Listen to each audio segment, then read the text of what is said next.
Seconds after using his dash. That's the new reward on Daryl. Good bats from Aslims. Destruction from Andre. Oh, beautiful team play. That was of Frutas. Was a level 10 push to close things out in this game.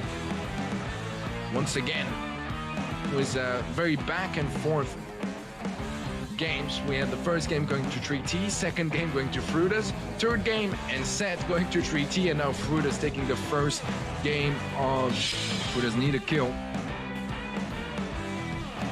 And ideally, that blue star as well. Dexkin was a dash onto John. Bats come true. That's the kill, but the blue star is still in the air. Andre finds Marrow.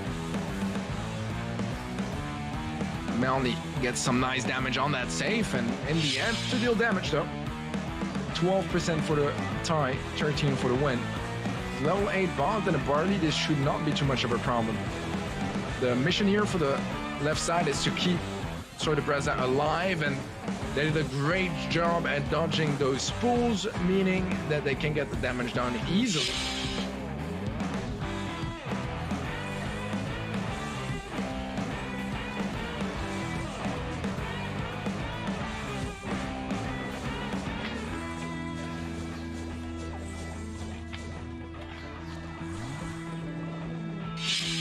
It's very close, and John being uncontested on that right side is gonna almost get the lead to Frutas, but now Totem start fighting for the left side. We get the lead back, at least a little bit. Nice knockback from Mario, trying to create some space and time for his teammates to come back, but John is still alive. That is definitely problematic. Lead is still very slightly in favor of Totem. Problem is, Sordabreza is gonna go down, and Frutas might be able to close this one out. Mario has a super, gonna use it on the Pam. John survives, and that means that Baron is actually mechanically pretty on point. Slowed down a little bit, but look at that. There's no one stopping John here. And Frutas more at match. Brawlers! This showdown will make history!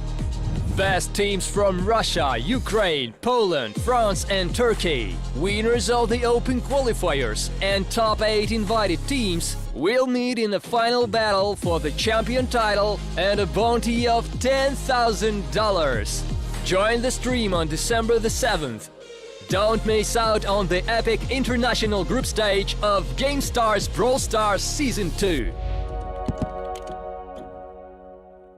Welcome back everyone to yet another day of GameStars, but this is not any day. We are kicking off with the decider matches starting today and for the rest of the weekend as well. My name is Teddy. I am going to be your host and caster here for the rest of the group stage. I'm excited. I really am. Decider matches are always so great because it means that if you lose, you're going home sadly, but if you win, it's your spot for the international finals, and this is what every single team here is looking to achieve. So I'm expecting some close matches and some intense heat between the last couple of teams that are still stuck in this group stage. To kick things off, we're gonna have Sky Blue versus SK Gaming, Blood Diamond against Serenity Esports, Bunker Esports against Old Schools, Blows Gaming against Platoon will be our fourth and final match of the day. This is gonna be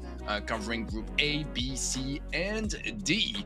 And basically, that is it, right? So if you guys remember, in a group stage, it's a double elimination bracket, right? So one team is going to be the winner team that makes it through cleanly. In this case here in Group C, it was Tribe Gaming EU that made it all the way, winning trio against both SK and Sky Blue. Afterwards, SK Gaming, they beat We Are Still Alive in the elimination match, leaving them facing Sky Blue here in the decider. And this is gonna be an interesting one, because on paper, between Sky Blue and SK Gaming, it's night and day, right? Very much so. SK Gaming, they've been the titans of EMEA throughout the entire year of the BSC, dominating through third-party events as well. One of the only teams to ever win every single major tournament of a month. It's kind of mad how strong they've been throughout the years. Struggling a little bit now, especially after the World's Finals aftermath, where they didn't quite perform as they expected. The question is, how good can they play today here? Can they get that spot for the playoffs? I feel like they should be able to, but it is going to be an interesting one nevertheless. A couple of the most popular brawlers on screen: Rico, Frank, Spike, Bell, all very strong brawlers. And as most of the time when we see this popular brawlers image, it's not necessarily the flashiest brawlers or the brawlers that get banned a lot, but that's exactly why they're up here, right? Because they don't get banned the most, and they're still versatile enough to be played on a ton of different maps and game modes. Rico, playable in so many different modes and maps, whether you go to Gem Grab, Hot Zone, maybe just not Bounty, but except that you see him almost everywhere. And it's same with a lot of those brawlers. It's not a very map or mode specific brawler. They are very versatile, or versatile enough to be seen in 2, 3, 4, maybe even more different game modes, and be a top pick over there, especially after you go through the 4 bans that the teams have available to them. So that kind of explains how we get there. But looking at this first match, I mean, honestly, I think 90% of you guys, and myself included, are going to be there like this should be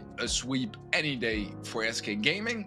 But on the other hand, we don't really usually expect SK to get swept by Tribe, especially when they're playing with Lenan as a stand-in for this season of GameStars and a couple of third-party events. You'd expect a little better from SK Gaming, to be completely honest. And sure, you know, they were thinking about their plans for next year and what's coming up next, but there's still a little bit to go through before they are done with 2021, and GameStars is one of those things. Minecart Madness in Gem Grab, Nuts and Bolts in Siege, Split for Hot Zone, Shooting Star in Bounty, and then last but not least, Backyard Bowl and Brawl Bowl. Those are going to be your maps and modes. And this already in first hand does look like SK Gaming have a very, very solid pick of maps and modes here ahead of them. I mean, Minecart Madness is one of their best gem grab maps, Nuts and Bolts, but just Siege in general is a really strong mode for SK. They've been dominant there throughout the entire year, especially earlier on. Split, it's a bit more of a classic, same for Shooting Star and Backyard Bowl, and therefore SK Gaming, they've had the chance to play those maps in competitive all year against the best teams in the EMEA, and therefore I feel like, you know, that plus obviously the insane amount of experience and talent that SK have on their roster, this should be a breeze for them. Trophy wise, they're a little bit lower, but that's probably because of Mr. Semantic that is extremely low in trophies always. Pick-wise, nothing too wild here. I think that Abdel Basset was the 3 gill picks is probably the most interesting bit of this part. But for the most part, very, very standard stuff. A lot of brawlers that are strong and very much in the meta all around. So for this first match, I was talking about maybe some closer matches in the decider matches. I wouldn't expect this one to be necessarily the closest one, but there is some talent on Sky Blue as well. Naruto known especially for 1v1 skills, very much pumped off around that and stuff like A Few Good Men. So I wouldn't be surprised to see more than most of us expected coming out of Sky Blue, but is it going to be enough to really challenge SK Gaming? Well, there's only going to be one way to find out, and we start off with the banning process as well. Meg and Sandy out of the mix immediately. Sandy is probably the more interesting one here. Meg is in a really strong place. We saw it banned quite a bit throughout the week already. Sandy did get nerfed. Especially and actually only the super charge rate. So you need, I believe, 7 hits now to get your super compared to the 6 that you used to need. So I wouldn't say it's an insane nerf, especially since Sandy can hit multiple opponents with 1 attack and get those supers rather quickly if in the right positions. But it's a little bit less dominant than it used to be. The snowball effect is going to be a little lower as well. So interesting always, you know, to see a brawler that just gets nerfed and still gets hit by a ban. And I think it's right. I think the nerf isn't that significant. Stu is going to be banned next by Sky, and the last ban is going to be Leon from SK Gaming. Leon is a brawler we saw them ban a couple of times throughout the last couple of months, ever since the lollipop drop became a thing. That's very much what got Leon back in the meta. So it's not the biggest surprise here either. I'd say that overall, this is pretty straightforward on both sides. We'll be leaving stuff like Lola playable, and I'm very curious to see what her place in the meta is. From what I've seen and heard so far, Lola seems to be in still a pretty decent place. I would say far more than decent. I was kind of hoping that the nerf would incentivize players to play the brawler in a little bit more of a creative way, and instead of stacking the super right on top of your head, maybe put the shadow or the clone, whatever you want to call it, a little further and try to have some nice off angles and some creative pinches. Doesn't seem like that's the main use yet, but you know, 50% extra damage on you, plus giving you a little bit of extra, not quite range, but a wider spread for your sprays, can still go a long way. And I think that Lola is a brawler that we should be expecting to see a little bit here. What could be interesting here as well is that we have no Poké ban, no Byron ban, no tanks being banned whatsoever, and they've been slowly getting a much more important place in the meta. So it could be possible that both teams, and especially Sky Blue, might look to utilize this. Very often when you're the underdog, you kind of want to play those comps that require a little bit less skill in the first of all, but also are very counter heavy comps. So comps that get heavily countered or that can counter your opponents. And when you're facing a team like SK Gaming, you really want to embrace that volatility. You want to make sure that things are as chaotic and basically bring as many mind games as possible, because a straight up mirror matchup isn't gonna do it. It's a very tough way to challenge your opponents, and very often underdogs are aware of that and will try to use that to their advantage, take some risks in the comps, and basically try to catch them off guard. But it's still going to be a tough matchup here for Sky Blue. They have some talent on their roster, but is it going to be enough to face SK Gaming? I'm not entirely sure. As per use, for the solo cast, I will be reading chat, trying to interact with you guys, have some nice conversations going, see what the hot topics are, obviously as much as possible related to the matches we have in front of us or the different teams that are in this group. But I'm open to discuss about anything when we have some more time between games and matches. Keep in mind, there's a little bit of delay between the time I see your messages and the time you guys will hear my answer. But for the most part, I'll try to read out everything I see. I can shout out a couple of names on the YouTube chat as well. Dean, C Plays, Vira, how are you guys doing? I see Boris as well. Hope you guys had a terrific day as well. And I'm looking forward to having some more very nice conversations with all of you guys in chat once more. It's been a lot of fun, actually. It's a bit more of a direct way of interacting with you guys. Social media and Twitter is nice, but getting to talk to you guys almost face to face is a lot of fun as well. With that being said, I think we went through most of the pre-discussion here for this matchup. As I said, SK Gaming coming in here as a pretty heavy favorite, but they have been struggling a little bit more lately. And the question is, well, can Sky Blue pop off? Because they'll have to. They'll absolutely have to. From the different brawler picks we saw on both teams for the different players and what they enjoyed playing so far this season, it did seem like Sky Blue on the side of Naruto was playing quite a couple of flashy brawlers. And as I say that, with the Mortis come in, one of the brawlers that he played the most throughout the season. I believe actually the brawler he played the most throughout this season so far. It is giving out a lot of control in favor of SB, but Abdel Basset may be getting a little bit overexcited there. Not really worth risking all of your gems just for that one gem that is very far into SK's side of the map. Dash in from Ryan does get shut down despite getting the double stun. The heals from Naruto's bats not quite gonna be enough to keep him alive. And it means that SK so far have the situation more or less under control, but comp-wise, it's not the easiest for them to deal with here. Mortis and the Buzz can be quite annoying. Dash in from Naruto, gonna be forcing out that super from Semantic, but Melez and the anti-heal from Jeden gonna completely shut down any attempts from Naruto to stay alive. And so far, this is looking good here for SK. Countdown almost over. And Sky Blue didn't really stand too much of a chance after the early game. And that's already game one for SK. So far, the result is what we expected. I do have to say that I feel like if Abdel Basset didn't really do the mistake of pushing too far into SK Gaming's base with the 3 or 4 gems he had early on, it could have been a bit more of a competitive game, but they took a risk, and honestly, I can't blame them. You're facing SK Gaming, you're gonna have to take risks. Playing safe is not gonna be good enough.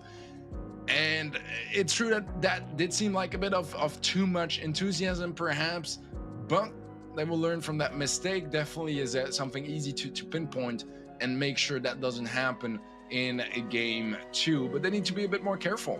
Interesting comp from Sky. I think it was a good comp. I think that especially, considering the meta on this map and the fact that you're pretty much expect to see that Piper coming in. As I mentioned, the Lola, not a big surprise either. I don't find it all that surprising that Sky Blue went for something like this. I think it's a good call, but they needed to really have a firm control on the center, and that means giving a little bit of space, especially on the mid side, where the Byron couldn't really go that aggressive, because in a duel against a Piper, you get tagged one, it's going to be a homemade recipe straight into your face, and that's really scary. So if you go that aggressive as a mid, especially for Byron, that sure has a lot of stuff to stay alive, but you need to have a little bit of distance with you, or at least cover. Right? He got pinched, there was nowhere for him to go, and no matter whether he pumped his gadget or got his super to heal himself, that would not have been enough anyways. So, bit of a placement mistake over there, as I said, maybe a bit too enthusiastic considering they had a couple of kills early on and had a lot of center control, but it's good enough getting center control. You can't just give it away, right? Especially against SK Gaming. If you have it, you need to ensure that you can hold it, and especially as a Byron, you want to make sure that you can provide those heals for your teammates so they stay alive. I see from Trek that Byron went AFK for a second. I didn't really notice that, but there was a lot of action going on, and as a caster, I will try to focus on the action, right? Not necessarily what's happening on the bottom or top of the map. So I may have missed that. I definitely might have missed that. What's up, Chuck, by the way? Welcome to the stream. Hope you've enjoyed this week of GameStars so far. And if any of you guys are new and this is the first day you are tuning in, I can tell you are in for a treat. It's been a ton of fun so far this week. Yesterday we had some great matches, very close matches, almost some huge underdog stories. Didn't quite go true, but some great stories nevertheless.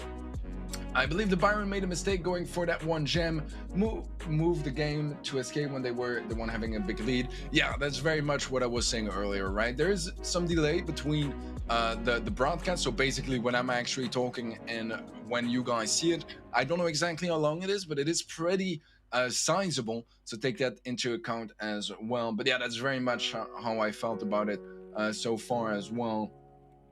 Whose jersey is that, Teddy? That is a Phillion Esports jersey. It is a jersey with a lot of detail. It's one of my favorite jerseys, actually. It looks really cool. It's actually an astronaut behind. So up there you have like the helmet and then the whole suit. Maybe you can tell it a little bit more from now, but I'll be using my new camera probably in a couple of weeks, or at least for any cast starting in January, so you'll be able to see those small details a lot better. You'll be able to see them a lot better. But yeah, right now I'm stuck with this one for the time being, so it's a little harder to see exactly what is going on. But it is a Phillion Esports jersey. They're even good. I'm not entirely sure what you mean. Between Tribe and SK? I guess that's what you mean. Tribe above SK? Well, they beat them. That is true. I would say overall, it's kind of hard in the MEA to put any team clearly about SK, because just the year that SK Gaming has had and the sheer dominance that they've shown. But definitely at the moment, SK are not what they used to be. I think they are aware of that as well, and the question is now how to deal with that. There's a lot of stuff to take into account, especially at this level of play, and I think that this is something quite normal, especially, you know, after Worlds. You work for 1 year for one event. Afterwards, well, you know, you have to kind of figure stuff out. You're going to be screaming a little bit less. Off season is coming really close. Right after GameStars, I believe that there are not going to be any third-party events for at least a couple of weeks, maybe even a couple months. Usually BSC starts around March. In February, typically we have the qualifiers, I believe. So this is all stuff to take into account regarding how the current form of those teams are going to be, right? And for teams like Sky Blue that didn't really stand much of a chance in BSC and haven't really attended any monthly finals yet, well, their scrim schedule isn't quite going to change as drastically as for teams that really aim for those top prizes in the BSC, right? So maybe that can explain a bit of a better form and make things more interesting as well. I saw some tweets recently as well from some pros finally getting some good nights of sleep after the World Finals were over, because it had been months and months and months of preparing every month for the monthly finals, the third-party events, all that stuff, that grind, right, for the 2020 season of 2021 season of BSC. So some players taking a bit more of a break, a little bit, I don't say less seriously, but very much taking the break they deserve. And that can show in their performance, but that shouldn't be seen as a bad thing. I think more than anything, it's going to leave a bit more of a chance to some underdog teams to really shine. Teddy, don't tell Reddy, but I love when you cast. Well, I'm sure Reddy is very much aware of that. Reddy is the Wish version of Teddy. I'm just messing around. I'm just messing around. I love Reddy. I think he's had a fantastic year. I think that sometimes I'd focus a little bit too much on myself this year, thinking like, oh my god, I went from this little experience to doing the entire BSC, doing the World Finals, all that stuff.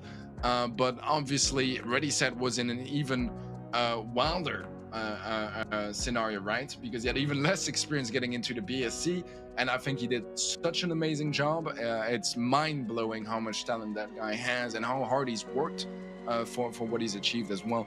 It seems like we do have indeed a problem for one of the players on the side of SB. I am assuming that's Abdel, the Byron that we had in that first game. Some of you guys in chat said that he was AFK for a little bit, and it does seem like you guys were absolutely right. I heard from admins that there was a game crash and that the first game is going to be replayed. So take that into account. We're back to 0-0. Now, I still feel like SK, for the most part, played better in that game, so I would still side with them a little bit more. But take into account it's back to 0-0 because of that game crash. If you guys are wondering why there might be a game crash, game has been a little bit less stable than we are used to see, notably because there was the update, right? But there was also a maintenance. Was that yesterday? I think it was yesterday, right? It was a patch for some FPS drops, and I've heard that for some players that did make things a little bit worse, although it did seem to fix the FPS problems more. But actually, I did have a similar problem playing Club League yesterday evening. I genuinely could not move until I closed my game, opened it again. So take that into account. Game is not as stable as it's always been, but you know, in any esports, technical issues are going to be a thing. You just can't avoid it, and it seems like this week we've been blessed with a little bit more problems on the technical side of things than we are used to see, but it is what it is. Welcome to esports, guys. Welcome to esports. You're watching game by having them added. That is very much true. That is very much true. That is a great blessing for me as well. If you know there's an update, and I don't think the balance changes were huge for the most part this week, but typically it's a great blessing that I have them all added for the monthly qualifiers, so that even when they're scrimming, I can look a little bit what I can snatch information wise, have a bit more of an idea. Same goes for roster mania, right? But you have to dissect everything and take everything with a pinch of salt, because what you see in a scrim does not nearly reflect as much as what you see in an actual tournament match, right? Scrims, there is going to be a lot less of there's nothing on the line, right? Maybe sometimes a little bit of bragging rights and confidence, but they are going to be trying some wacky comps. They are going to be trying some wild stuff. And regarding roster mania, I can tell you that for the most part, they are trying a lot of different rosters. So take that all into account. If you see something happen in a scrim or even in a third-party event, it doesn't necessarily mean that this is the long-term plans for 2022 for any of those players or any of those teams. Will Tribe play SK today, Teddy? No, they will not. Tribe beat SK and Sky Blue in the groups phase, which means that they are straight up qualified for the international finals. So we won't see them play. I mean, we won't see Tribe play until next week, and SK versus Tribe could still be a thing, but I have no guarantees regarding that, especially since SK first needs to win this match against Sky Blue. So take all of that into account. It seems like the game is not starting because one of the players from Sky Blue is crashing every time they start a game. So that's not ideal. That's not ideal. Probably they would go 10 counters, so Sky should change the comp. I agree. I think that would be probably the way to go. But as with anything regarding mind games, you never really know what they're actually going to go for, right? That's the whole point of the mind games. But yeah, it seems like the problem is not solved, and one of the Sky Blue players is consistently crashing every time they get in game, which means that we still have to wait a little bit before we move in. But actually, looks like we have a game, and it does look like they are actually playing. Jedden was a great pickup on the right side, and the follow-up onto Abdul Bassett as well. It's the team wipe in favor of SK.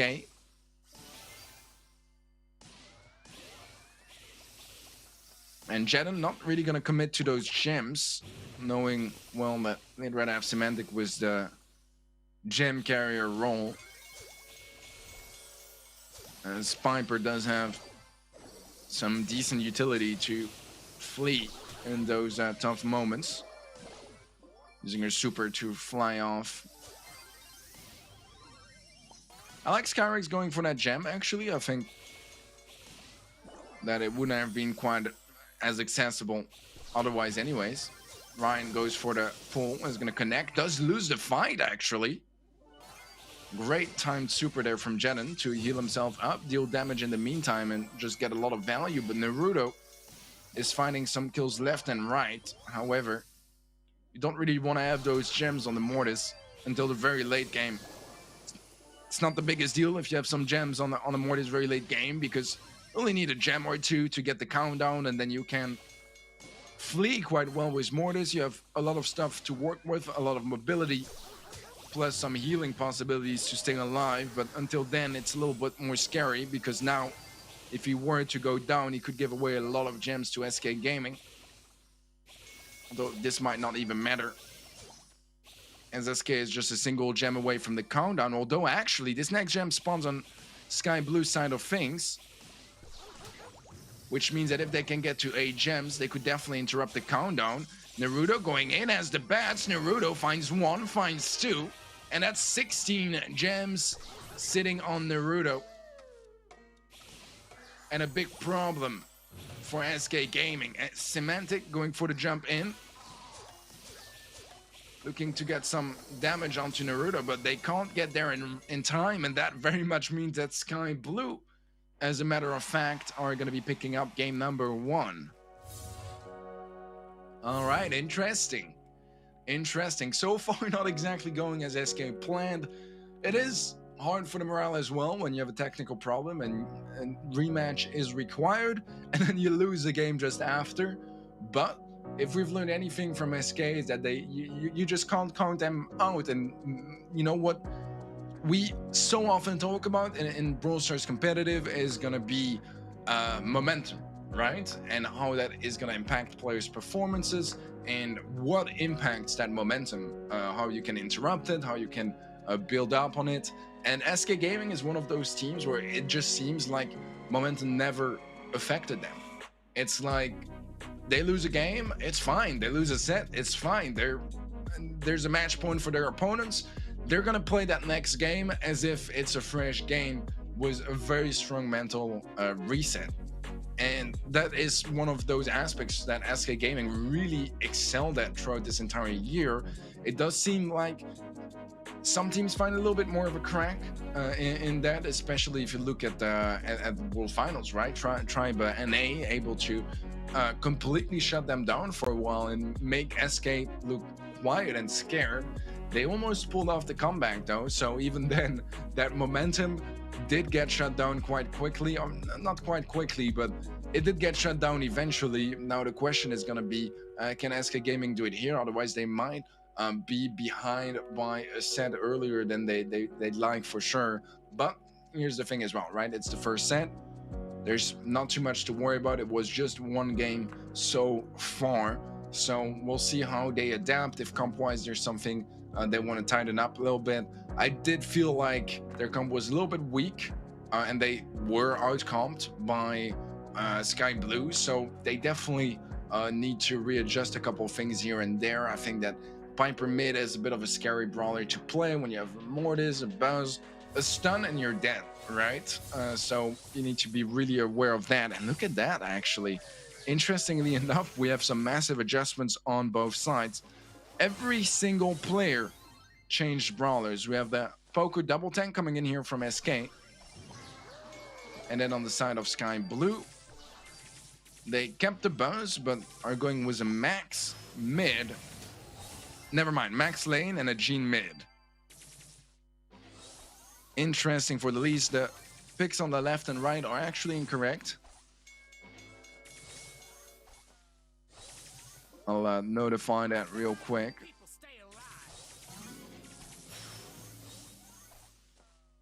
But so far, this seems to be working out quite well for Sky Blue. Sure, there's a very slight gem lead still in favor of SK, but Sky Blue are definitely not far behind. And they have a decent positioning, although they do lose some of that mid control. 2 players going down in the process, going to be weakening up that positioning. And Naruto needs to be really careful. Semantic has a stun now, and that's a free kill onto Ryan. And Skyrix gets dangerously close to Naruto. That's going to be a kill. Skyrix actually going all the way to pick up a couple of those gems and finds Ryan next. This is big for SK. Oh, actually, they're turned around. Wait. No, never mind, never mind. I got confused for a second, but it's all good. Naruto pushing forward Sky Blue. They want to try to stop that countdown, but they won't be able to. And SK Gaming are gonna pick up that next game, tying things up in this set and rectifying a couple of the mistakes that happened in game 1. I mean, it was once again a bit of an outcome situation, I would say. SK Gaming bringing in Poker Double Tank, and Sky Blue definitely didn't really have enough utility to deal with those tanks, not enough damage, not enough stuff to work with here. You definitely need either a lot of utility to deal with that Poker Double Tank comp, or a lot of damage, and neither of those were there. So a little tough for Sky Blue. Momentum getting shut down very early on, but a winner is a win here for SK Gaming, and it gets them a bit more competitive in this set. It looked a little scary after that first game, I have to admit, but SK Gaming looked very confident in this one. The question is, for the third game, what kind of mind games could we expect? Is Sky Blue going to try to bring in some more tankier comps again, or SK Gaming, or are both going to try to stay on the more standard side of things? It's a little bit scary. It's a little bit scary, and that's exactly the kind of games that Sky Blue wanted to play, and sort of why I was slightly disappointed perhaps with SK Gaming's bans, not really removing some of those healers, or something like a Mortis or a Buzz, which are brawlers that definitely make the game a lot more volatile and a lot more scary, because comps are a lot harder to predict. It's as simple as that. It's as simple as that. Underdogs showing underdogs can win. They certainly did that. And it went around what I was talking about earlier as well, right? Trying to play around the fact that Poker and Byron are not banned, that tanks and assassins like Byron, like Mortis and Buzz are available. And so far, they've been able to exploit that to their advantage. In this last game, it didn't go their way, but they did go for a very standard comp. Not exactly sure what the mind game was there, to be honest, on Sky Blue's side of things. I feel like if it was a mirror matchup, it would have been really tough for them to win anyways. And if they face the tanks, which is what I kind of expected SK to go for, that definitely didn't work out either. So we need some adjustments here from Sky Blue. But I would pretty much expect them to go back to Mortis, Buzz, and Byron, although we might see something completely different coming up. They've shown us that they want to surprise SK, that they want to catch them off guard. They need to do so again, because that's definitely the most likely way for them to take some games, and in this case a set. So SK needs to be on their toes as well, be ready for some of those tanks. And what I would like to see from SK is maybe going for a bit more of a standard comp, bringing in something like a B or an Ems to try to shut down those tanks. But actually both sides are going to remain fairly classic, actually. So that makes things very interesting for the least. Semantic is going to survive that engagement. That's quite big, especially now that the healing station is available. That means that Semantic can comfortably heal up, and they can keep that man advantage cycling through those respawns. Oh, Ryan hugs the minecart. And wow, that was a sick stun from Semantic. Getting this stun right on the edge of the rails, and the minecart is there to finish the job for him.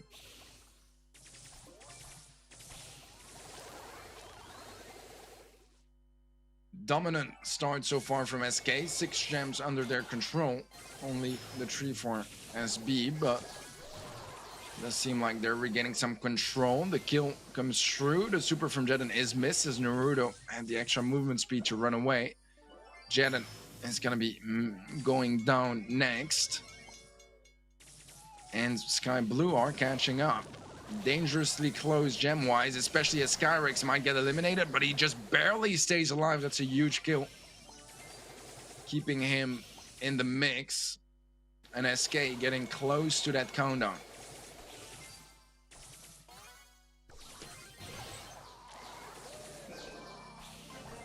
Nine gems now for SK.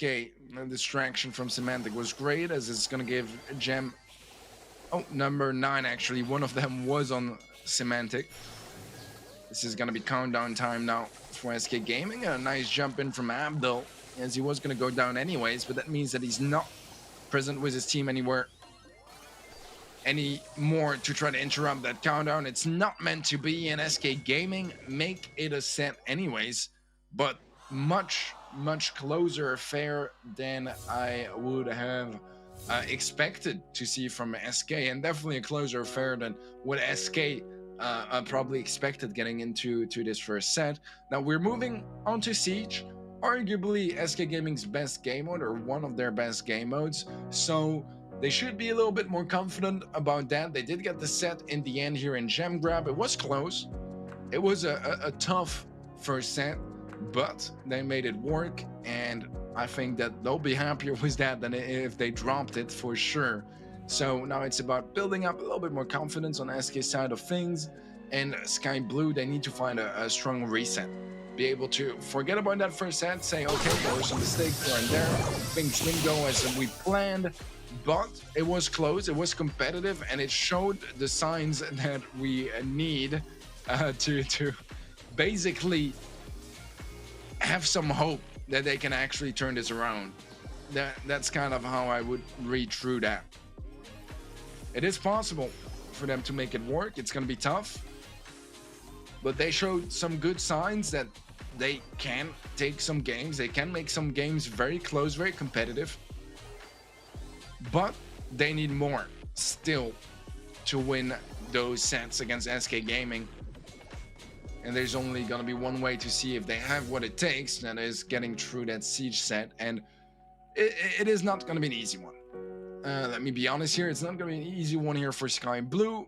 They need to show an even better level of play, and so far they have impressed me, and I think they've impressed you guys in chat as well. I think they played a great first set considering they're facing SK, but that's the problem sometimes as well, right? You have to see both sides of the story. There is a situation where they can read this as a, yeah, we were close, we can do this, we were very close from making this a set in our favor. But then there's the other side where maybe they played the best Brawl Stars they ever have, they gave it their all, and yet it wasn't enough.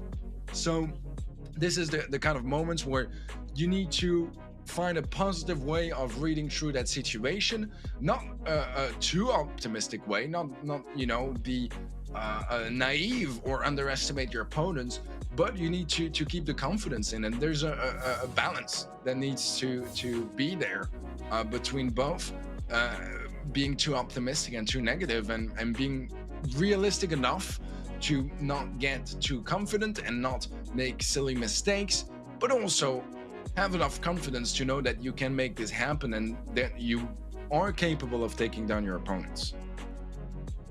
Nuts and bolts, it's gonna be up next. Some Siege action. I've talked about it a little bit already. SK Gaming, they are very strong on this mode.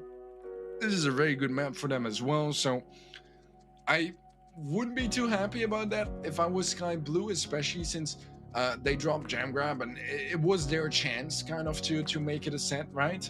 But as I said, they showed signs that they can make some magic happen against SK.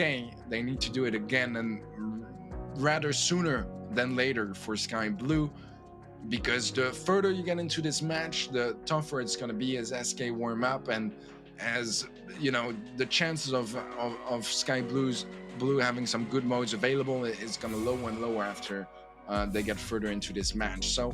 So far, positively surprised by Sky Blue, but it wasn't enough, and they need to show some more strength if they want to stand a chance in this matchup, which, to be fair and for context, if there's anyone here that is not the most familiar with competitive Brawl Stars, SK Gaming has been one of the titans throughout this year. They've been struggling a little bit more now after Worlds, but they are still the team that has performed the best throughout the year in EMEA, Worlds aside, right? So for 8 months, they were, it wasn't really an argument whether they or SK or AQM were the best team in EMEA, if not the world.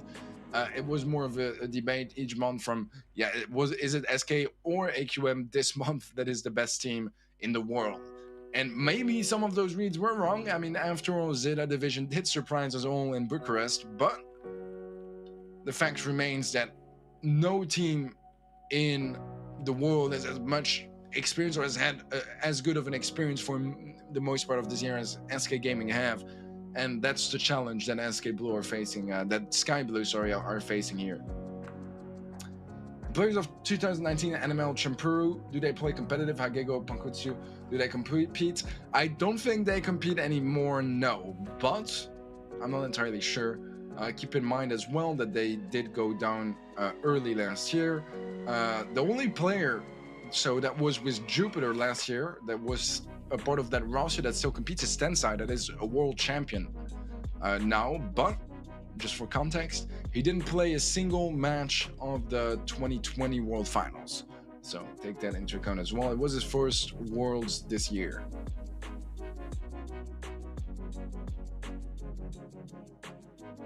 Tribe U is absolutely going well nowadays. Do you think they'll shine in 2022?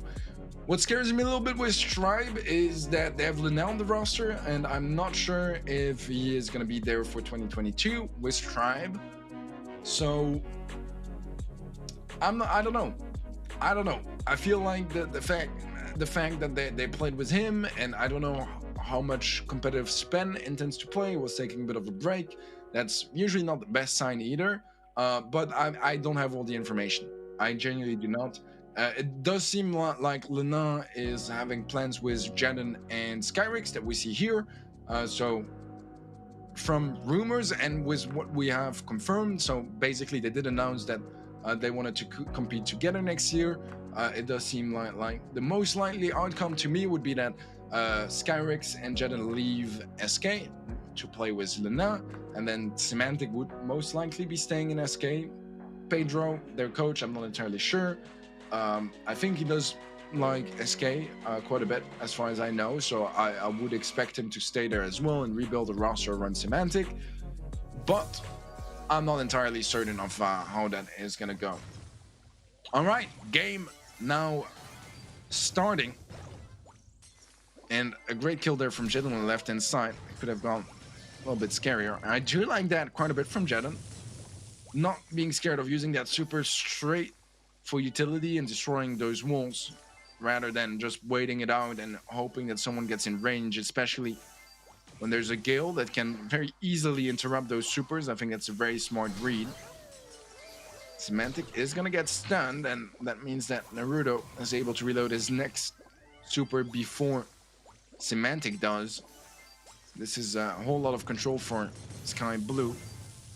Where things get a little bit more scary here is the fact that SK do have 6 bolts in the bank, and that gives them quite a significant bolt lead coming into the final bot. It seems like Sky Blue will be getting this second siege bot, or the first one if you forget about that draw, or if you take into account that draw rather. And SK have a very vibrant bolt economy, and that means that Sky Blue need to find as much value as they can out of this bot, which took quite a bit of damage already. Oh, and a mispull from Semantic does go for a gadget to make up for it, but that means that Ryan is able to get a couple of shots off on the Ike. 42% health remaining on SK's Ike, and this bot is definitely gonna go the way of SK. Thing is, there could be some interesting plays to be made here by Abdel with his gadget.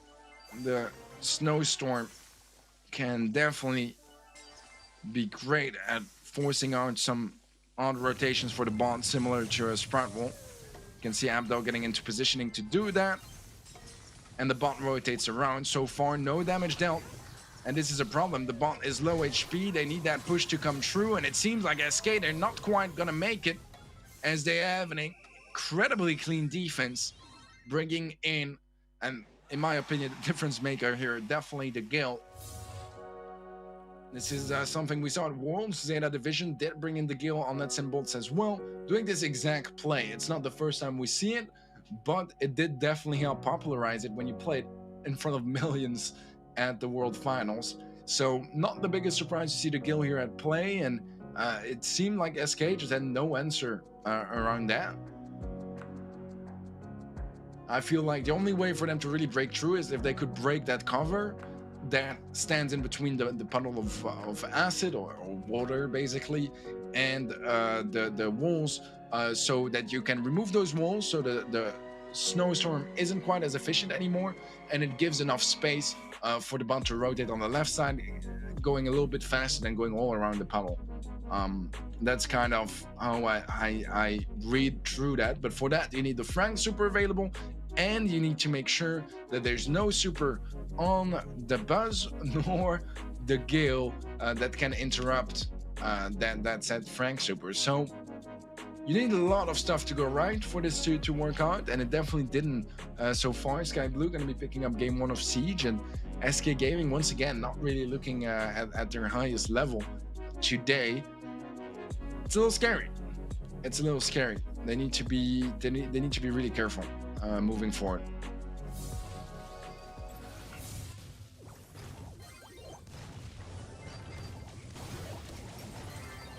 All right, moving forward, game number 2 here in Siege, and the start seems to be really good for Sky Blue again. Sure, it's a tie. They'd rather have that first bond, but with the control they have, they're still going to be able to get a couple of bolts in the way. And actually, Sky Blue copy-pasting the previous comp from SK.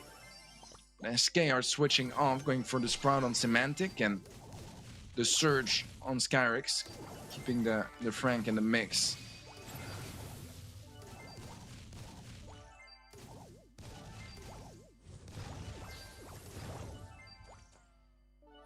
"15 seconds until the bot."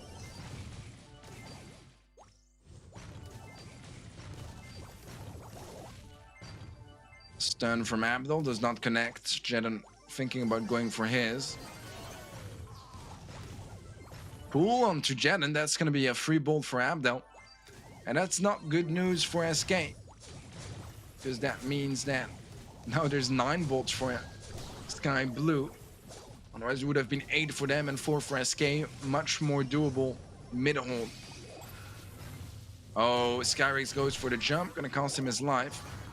Abdul is gonna be stuck there for a second, but a nice wall taken back by Semantic. However, every bolt that is stolen here by Sky Blue is super significant, because this gets them to 10, and that means that it's also 1 less bolt for SK to try to catch up, although it's a very, very close call. It's 10-10, but I think that Sky Blue are able to pick up a bolt. Yeah, just the 1 bolt making the difference, giving them a bot, and all they need is 25% damage.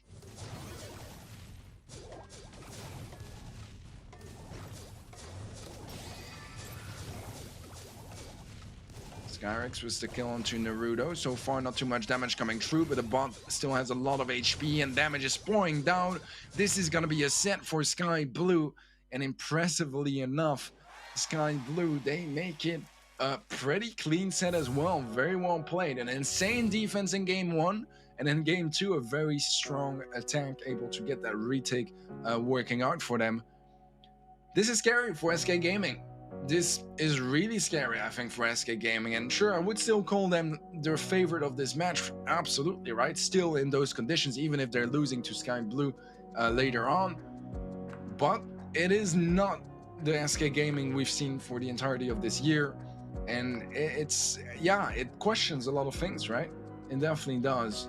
Maybe some underlying tensions between the players, or just a bit of a lack of motivation, whether it is as a team or more just regarding, where the season is this year, very late in the year, and the different teams just kind of already calling it a year. I'm not entirely sure, but this is not really what we're used to see from SK Gaming, and I can't stress it enough, but Sky Blue doing a terrific job at shutting them down.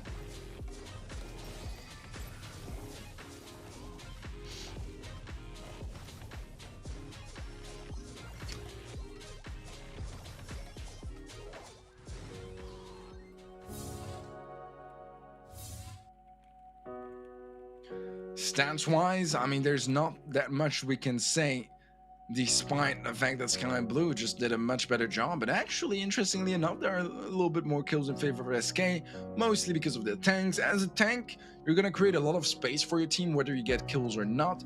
That means more bolts, and that means better bots. And in the first game, I think that's mostly why, because SK, they probably picked up more bolts overall. I mean, they definitely did actually get a lot more bolts in the first game. They had more kills, everything was going much better their way, but the defense was just too good from Sky Blue. All they needed is that one hold in defense, and they got that successfully. So that's very much why they took the set, despite the kill difference and damage difference. Split is going to be up next, a lot more about control and those tighter fights. Very much ongoing, constant fights, right, around the two objectives on the left and right side. This should be a pretty good mode here for SK to shine. They've been traditionally rather good on Split, but I'm starting to question a couple of things here. I definitely am, you know. Already it was a bit of a red flag seeing them get swept trio by Tribe last week. Now losing that set against Sky Blue, the set that SK won was very close as well.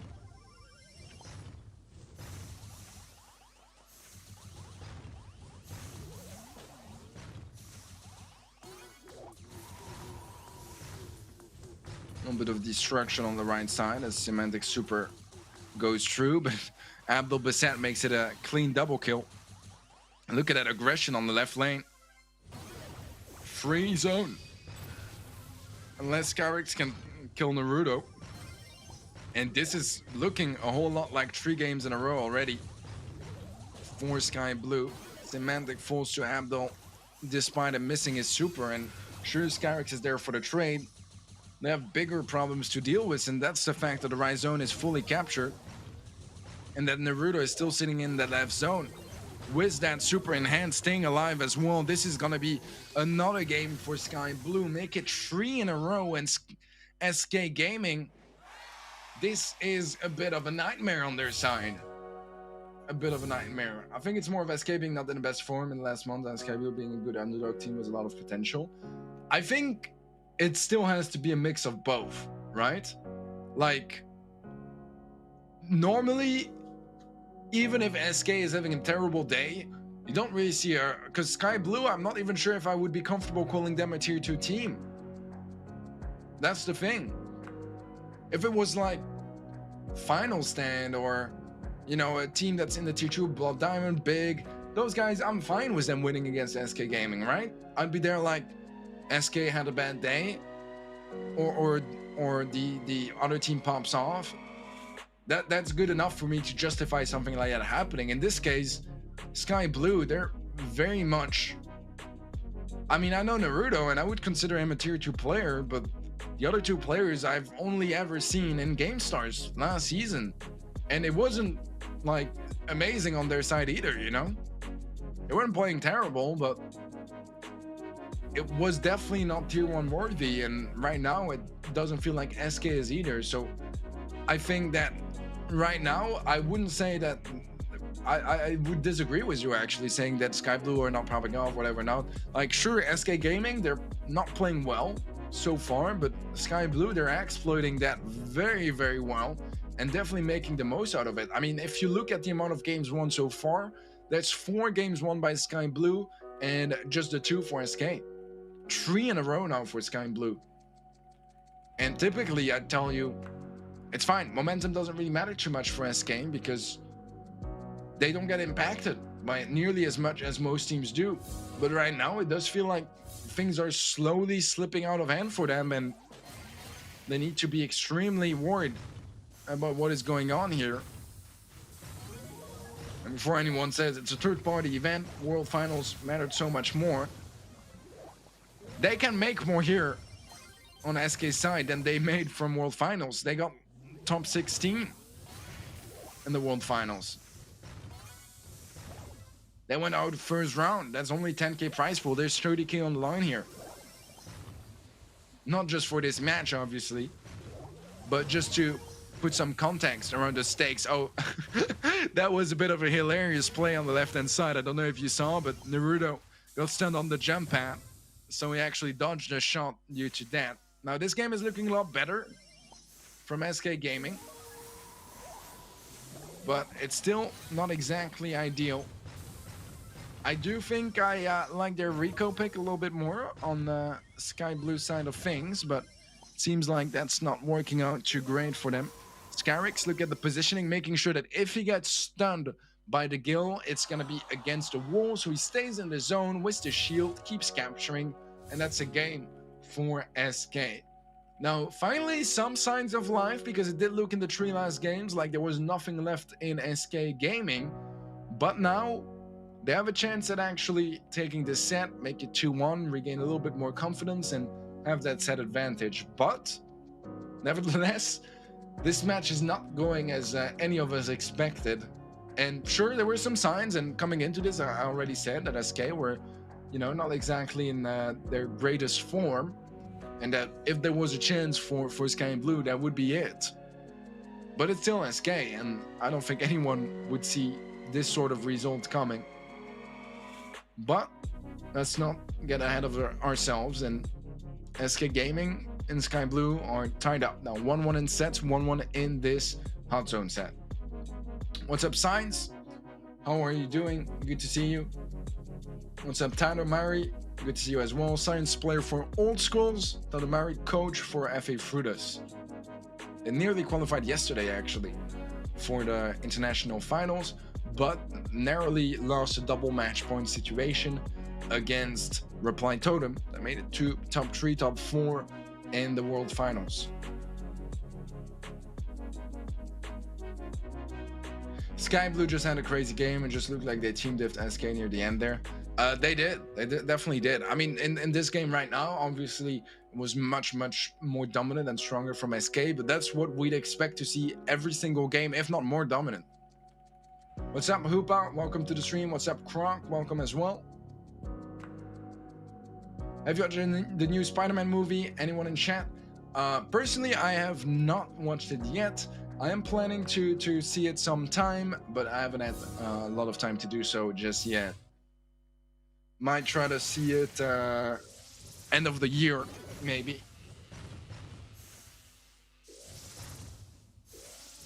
But I've heard a lot of good things about it. All right, double set point here. Stun from Jeden is going to connect. No time for Naruto to pump his shield. And Abdul is going to go down on the right side. Everyone goes down, in fact, for Sky Blue. And SK Gaming have a really good start so far. Stun does connect there from Jeden. Was a good timing. Played around that Rosa super really well. And the B pick on Semantic here is making a world of difference so far. Although it does go down.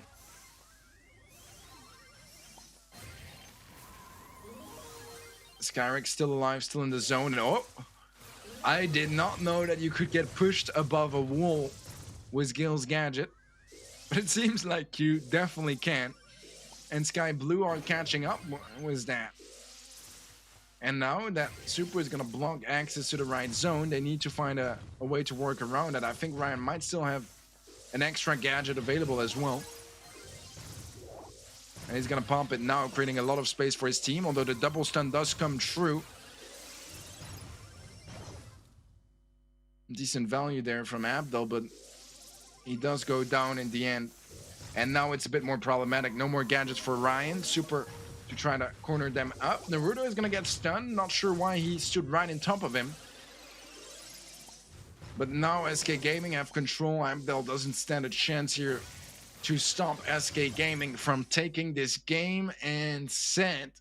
It's going to be 2-1 for SK Gaming. Once again, close set. But it does go to SK. And now it's 2-1. And what worries me a little bit about this is how close this match is and how close those different sets are, especially the ones that SK win, because take into account that some very small differences and we would have a Sky Blue 3-0, for example, right? One game of Jam Grab, one game of Hot Zone going slightly different. And sure, I see Deviant in chat saying basically free set for SK, look at the comps, but if you look at the result, it wasn't that close, despite having that B, and I mentioned it earlier as well, right? B is going to be huge against those tanks, but so is Gale, and that wasn't enough here for Sky Blue. And they are going to be very annoyed about that, because this was their chance. It certainly was. I mean, look at that. That's a close game to me. It really is. If things went a little bit differently, I still think that despite the B pick, things could have gone the way of Sky Blue here. 22%, that's not that big of a difference. Not that big of a difference. Kills wise, it is a big difference, but obviously, as I mentioned earlier, tanks being in play are gonna increase the damage and the kill count a lot in favor of SK. Especially since Sky Blue brought in tanks a little earlier, was that first game as well. Naruto knocked him out of Frank's range. That is unfortunate. That is unfortunate. The coolest plays, I think, with stuff like that, because a Frank super in a lot of situations are easy to avoid, but it's so cool when you see some very creative stuff, you know, when you see something like a Gil super pushing someone into a Frank super, or when you see the same happening with, I don't know, a Tara pool, you know. Those plays are always a lot of fun to watch, those wombo combos, as we call them. Shooting Star is going to be up next, maybe where we could see some of our first mirror matchups here. I haven't really had any so far. And this is gonna be interesting for the least, because now SK, they're getting a little closer to the finish line. Sky Blue have a lot of work to do, but they need to start putting that work in now, because if they drop this set, it's gonna be GG's. And Sky Blue, they've had some chances here at taking down the Titan that is SK. They haven't been able to really conclude anything just yet.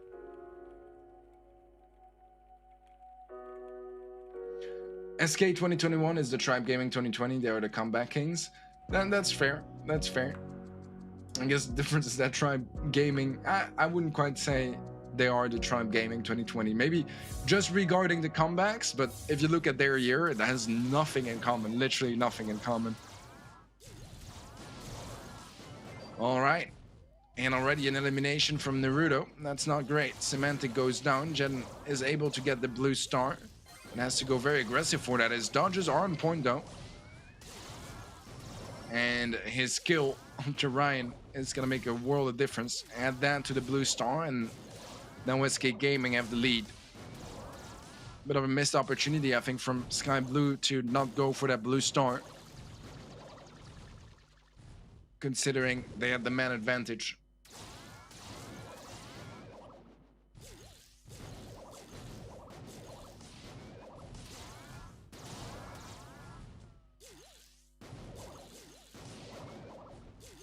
Clock is slowly ticking by. About a minute left on the clock, and SK... Oh, Ryan is going to fall to Skyrix. 3 stars now in favor of SK. Widening up that lead a little further.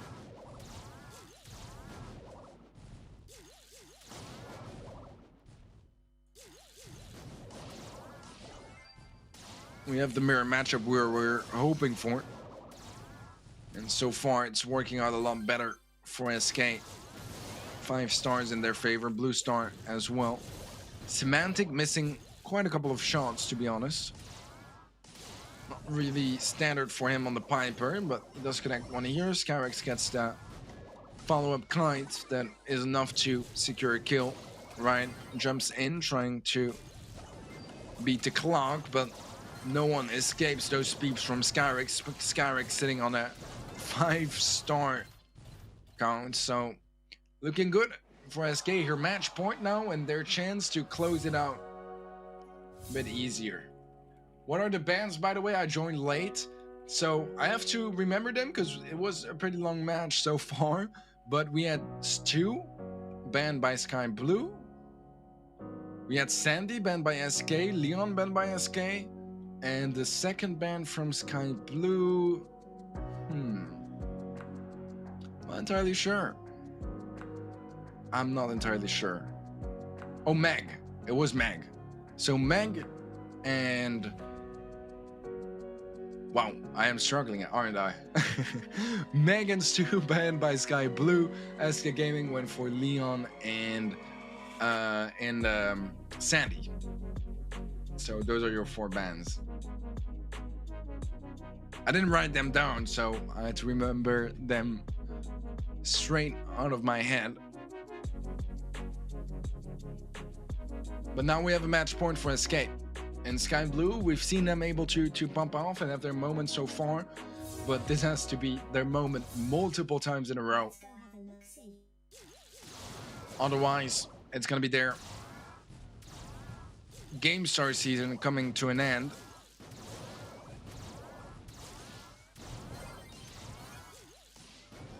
Moment recipe there, gonna be hurting Ryan, as there is a return to sender from Skyrix.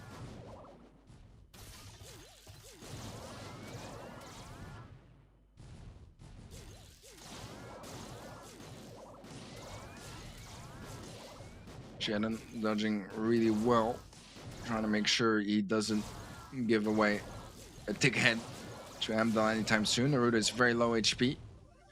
No homemade recipe to confirm that kill. Peep is coming in though. And now Ryan needs to be very careful, and yup, that's gonna be enough to take him down.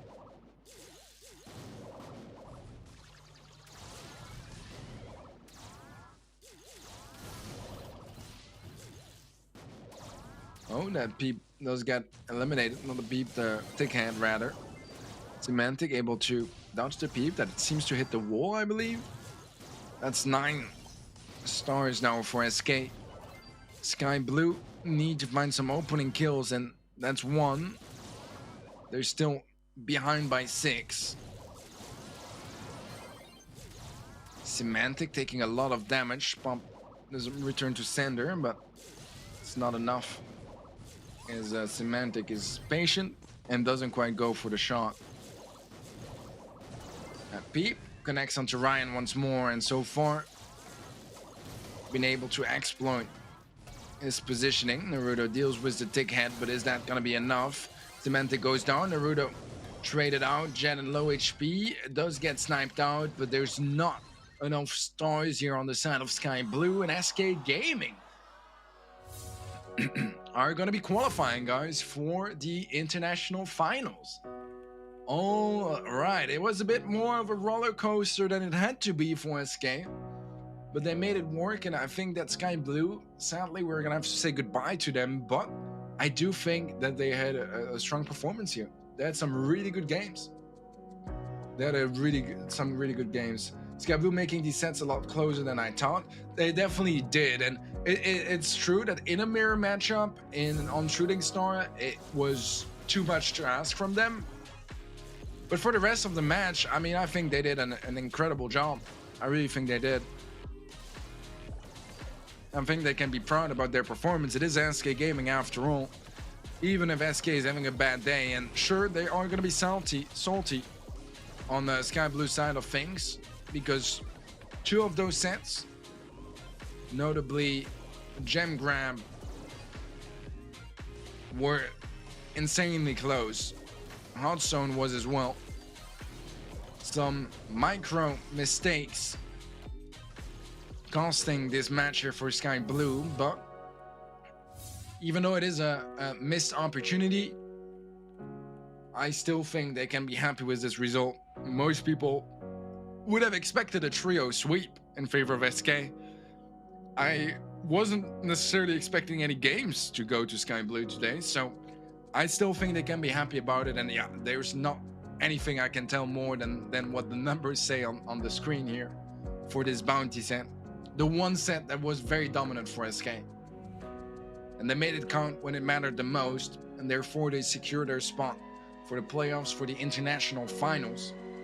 But they will have to settle with a second seed for their group, as Stripe Gaming did beat them and did take the first seed in their group. Overall, stat-wise, things make sense. Things are in favor of SK, but not nearly as much as we expect from a matchup like this.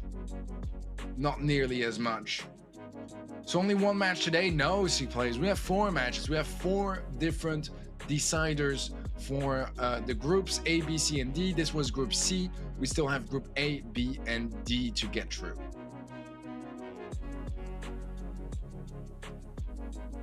But yeah, this is already it for match 1. I'm saying this is already it. The match took a while, not gonna lie. It was a long match, and there was a lot of action. But Sky Blue couldn't pull off the impossible here. They were close enough, but not quite good enough, sadly, for them. So we're gonna have to say goodbye to them. I want to congratulate them once more for their performance. I think they did a great job, but couldn't quite make it work against SK Gaming. With that being said, we have 3 more decided matches to go through, and some of them are quite spicy as well. I'll see you guys in a couple minutes after a short break.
Hi everyone, I'm Alexander, my nickname is Melny, and I'm playing for FA Fruitless.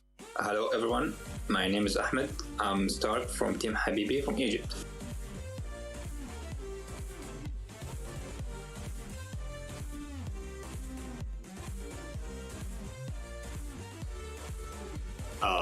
Ten.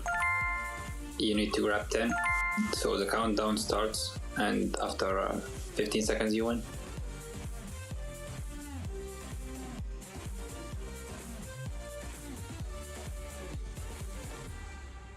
No, you need to make a challenge for that.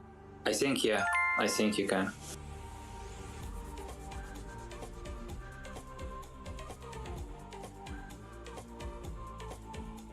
I don't remember, honestly, like 7 or 6. About 7, I think.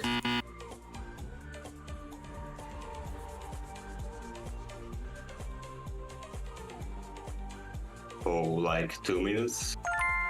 2 minutes?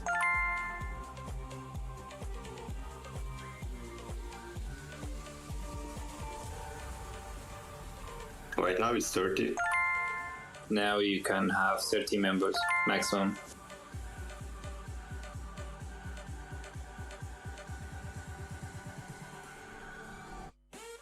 $52. 52 brawlers in the game.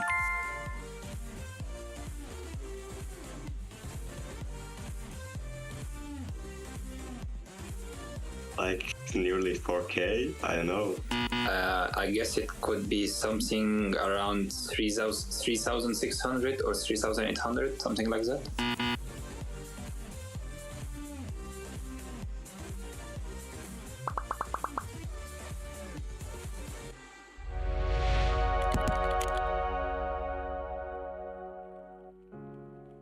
Welcome back, everyone. We just got through the decider match for Group C.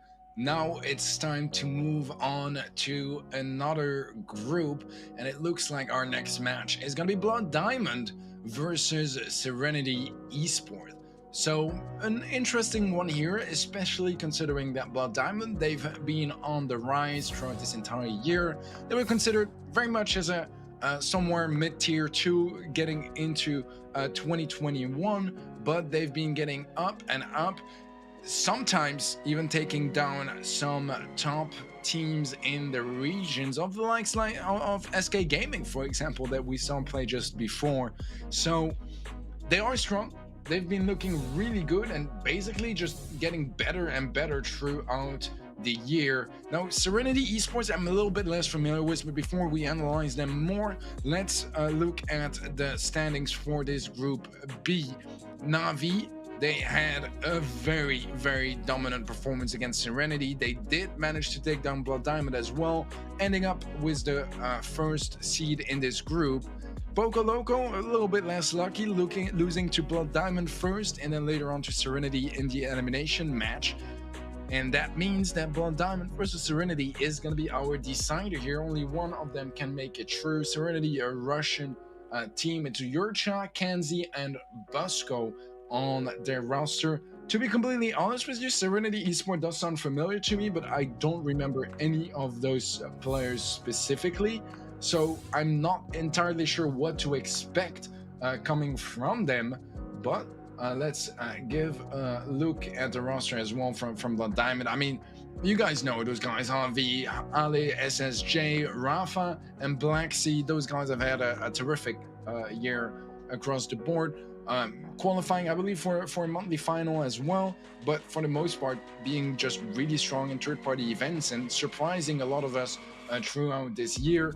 So, on paper, once again, this should be very much in favor of Blood Diamond, but we'll have to see how the execution is and if Serenity can make things work. Anyways, interesting match. Serenity, looking forward to watch them play. It's been a while since I've seen Blood Diamond play as well, actually.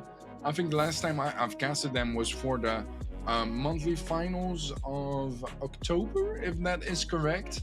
Otherwise, definitely in monthly qualifiers. But it's been a hot minute. It's been a hot minute. Maps and modes, guys. Dueling Beetles for Hot Zone, Factory Rush in Siege, Pinball Dreams for Brawl Ball, Gem Fort in Gem Grab, and Hot Potato in Heist.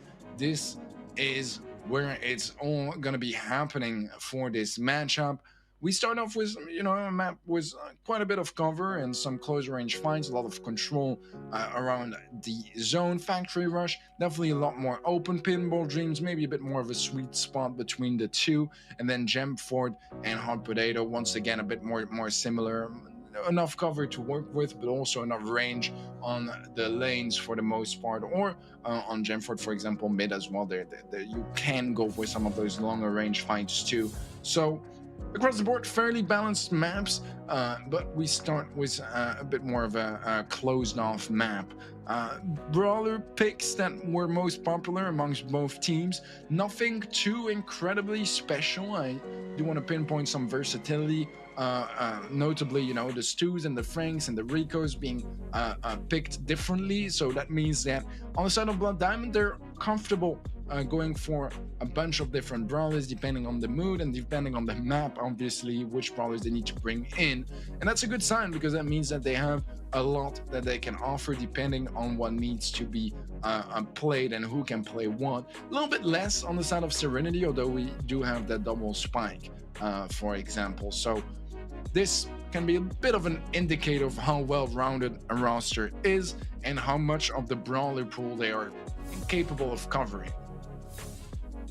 It's highly valuable, for sure. We see the Mortis ban though come true immediately for Blood Diamond. Meg is going to be the first ban for Serenity. Mortis is in a great place, very strong brawler.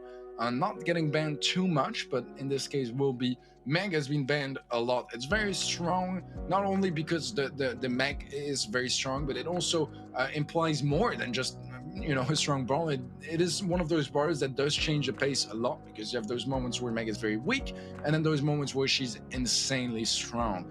So it adds a whole different dynamic to the game. For a lot of brawlers, having your super is gonna make you a lot stronger, but in Meg's case, it's night and day, because her super can last for a very long time. If additionally to, you know, dealing a lot of damage, you can stay alive for a while and dodge a lot of shots, you can be a nightmare to deal with. But we are ready for game one. I haven't had time to get through the second bans for each team, but I'll keep you guys up to date as soon as I have them.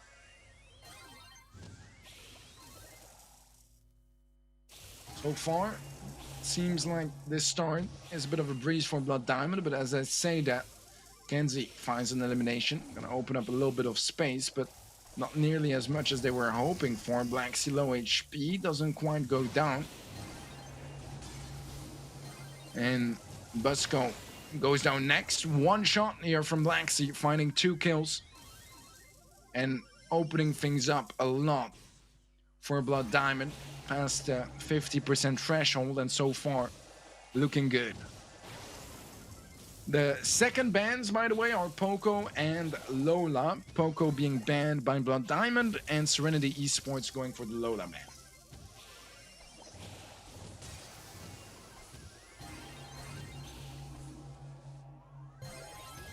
Serenity was a little bit more control, able to catch up slowly, but as I say that, they lose the small amount of control they managed to build up.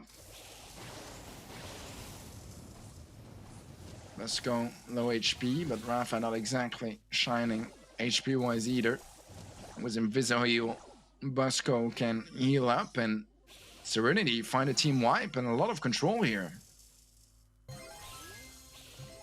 They are catching up, about 20% behind, and every second they get closer and closer to taking over the lead.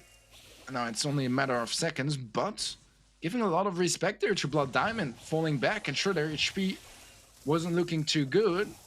Now Blood Diamond, they get dangerously close to the finish line. Dangerously close, especially if Rafa can keep racking up those eliminations. And Black Sea comes in full HP. Kenzie can't stop him. Blood Diamond take the game, but it's fairly close. It's fairly close. Tiwa asking if Bunker won. They have not played yet. I don't remember the schedule by heart, but they will be playing in either the next match or the one after, since there's only 2 matches after this one anyways. Do they stream monthly qualifier on Twitch or YouTube? The monthly qualifiers are not officially streamed by anyone, but Ark, Trev, myself, depending on the region as well, Ready Set. I think there's a couple more casters that cover the monthly qualifiers too.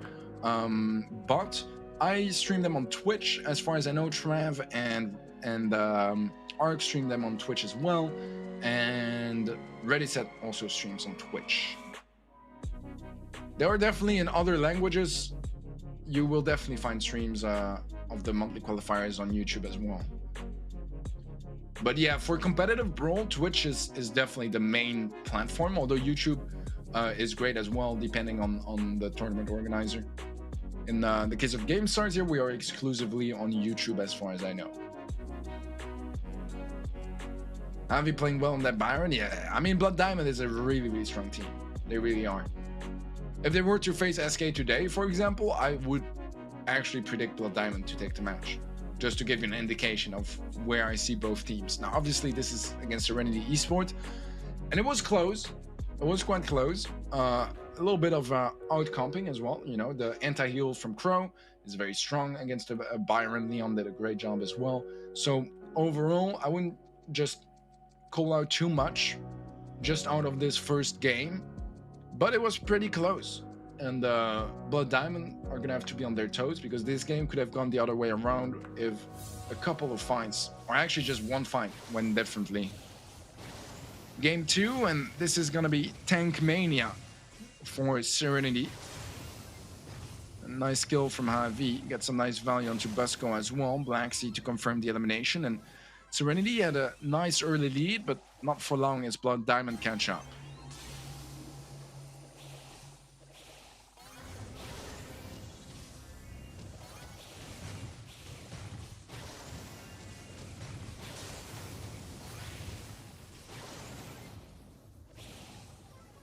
Great kill from Blanksy onto Busco. Kenzie manages to get the trade, but a trade is only in your favor if you have control.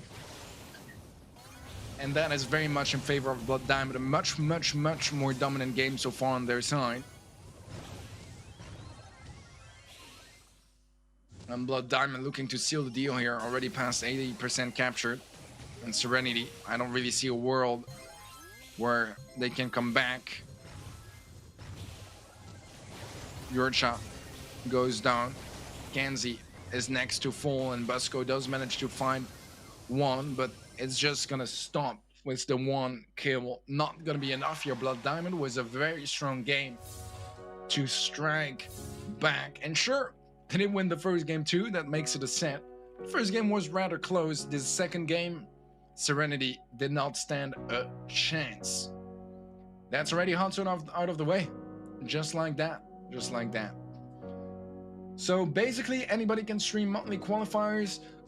Yes, you don't need any permission to do so, but you do need to have players that are competing in your friend list in order to spectate them. So you need to take that into account.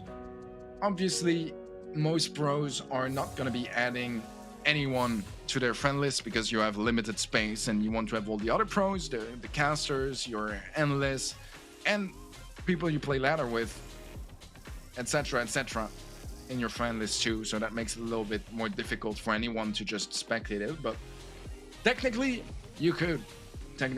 Especially if, say, you are wanting to do a watch party for your friends that are playing in more like tier 2, tier 3, tier 4. No one is stopping you. And actually, I would encourage you to do so. All right, well, stats-wise, I think that it's clear as day. More kills, more damage. More of the objective too on the side of Blood Diamond. Actually, should show 200 on the left-hand side since they won both games with 100% captured. But it's not a big deal. It is very much accurate. Anyways, the message is the same. As Blood Diamond get a very strong victory at the end here for this set. Almost twice the kills, almost twice the damage. But this Byron lore, I think it's worth the risk. If you think tanks are even slowly likely to come, I'd go for it. I almost only run it now, except in Power League when obviously you know that the tanks aren't gonna be there.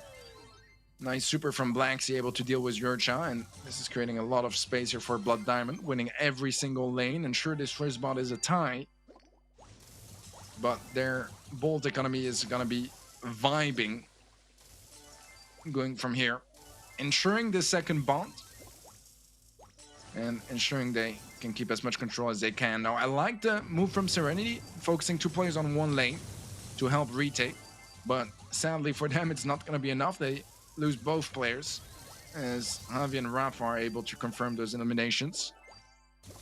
There's 15 seconds until our first bot pushes forward. This is most definitely going to be a bot for Blood Diamond and Serenity. They just need to find as many bolts as they can for the next round. Problem is, so far, they're just sitting on the 1.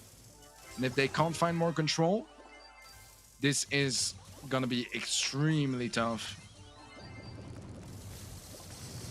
Siegebot is capable of a one push here, especially if they lose a player, but I don't know if the support is there to make that happen. It won't be indeed. 35% left on the eye. Urcha going for a gadget, but gets melted down right after. Black Sea not messing about, finds another kill. And this pretty much settles it here for this game, to be completely honest. This bot, there's no chance for Serenity to pick it up, no chance to go for a dive, not with this much damage already dealt. And with this final bot from Blood Diamond pushing in just a second. And this is gonna be Blood Diamond making it 3 games in a row and taking the lead here in Siege as well.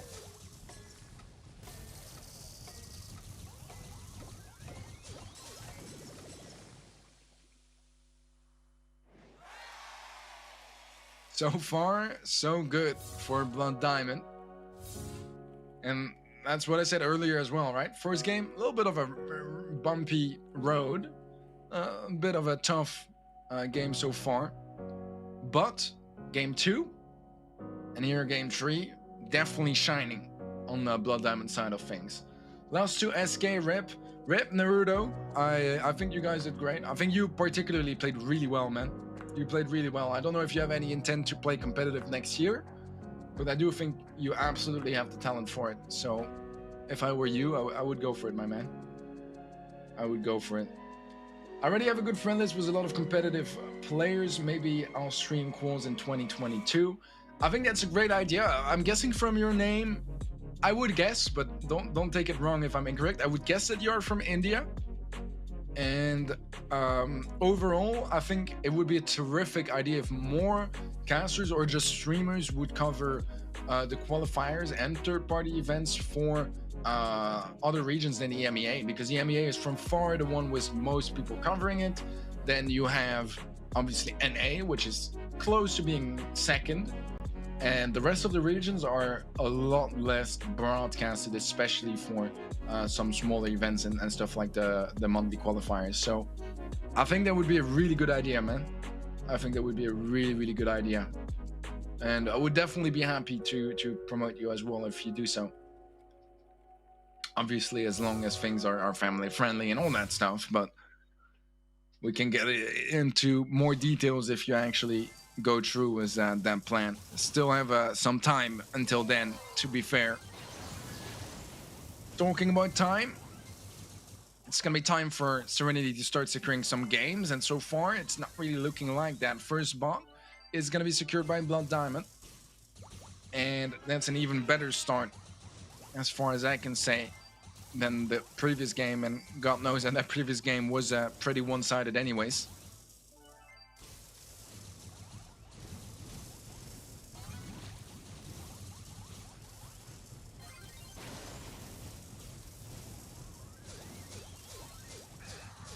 This first bot already finds a lot of value, and some kills follow right after. Trade in the end, but is that enough with the bot lead in favor of BD?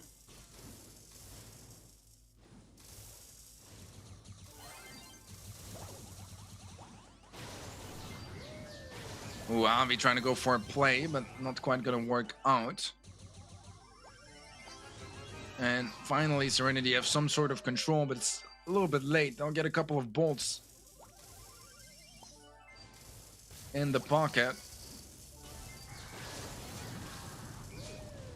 And the bot is defended quite well. Rafa actually, I'm not gonna say this was calculated, because he definitely expected to take one less hit than that, but little lucky to survive there with 10 HP.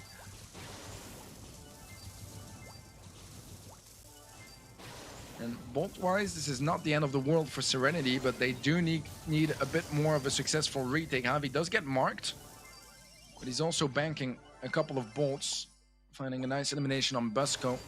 This is going to be close, might actually end up being a tie. Looks to me like it is going to be a tie. And actually, never mind, Blood Diamond get the belt nevertheless.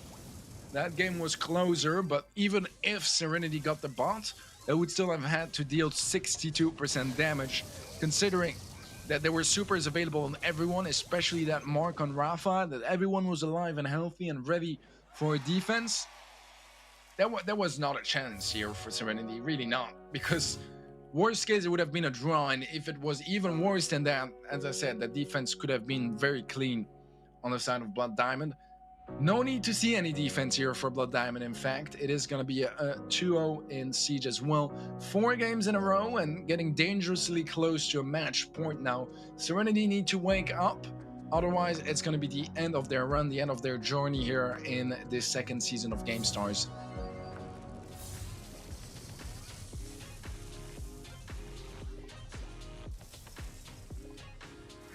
You can see that bot getting a lot of damage, especially with Javi on the bottom, and that's one of the strengths of Barley on a map like this. You could think, sure, there's not that much cover, but in offense, it's one of the best brawler at finding damage on that Ike, because you can play around the cover, and it's incredibly annoying to deal with you. If your opponents get out of their way in defense to try to shut you down, that means that the other sides are weaker. That means that the bot is taking less damage and getting eliminated less quickly. It is a tough call that you need to make, and in this case, it definitely did not work out for Serenity. Blood Diamond's Ike perfectly safe, as they didn't take any damage on it.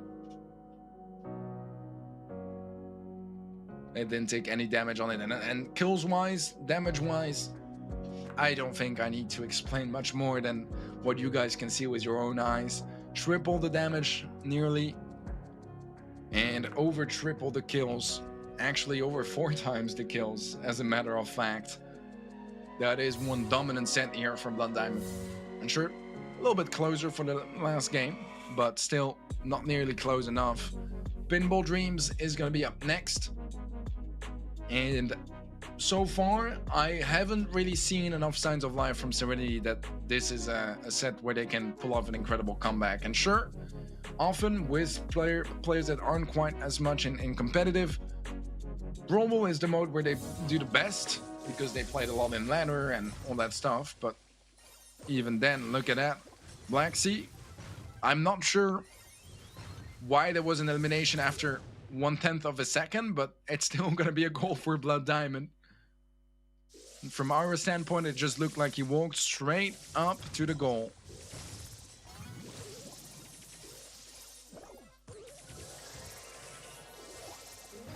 Kenzie going for the super, does connect on Javi, but Javi has time to pump his own super, dash in, but Yurcha hits the 3K shot and is able to shut him down.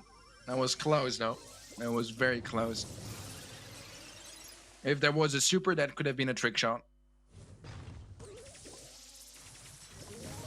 Lexi gets tagged up, Javi pumps a shield, gonna make it a little bit more annoying to deal with him, gets another shield down before Kenzie. It's a super, but the extra damage kicks in. Blacksy goes for the shot, and oh, that's gonna be miss. Serenity, they thought it was over as well. They stopped moving. They were there like, all right, GG's. That's a goal. But maybe a little bit of nerves there on BD. Probably not quite the nerves, but a lot happening and a highly mechanical play that just couldn't quite go right.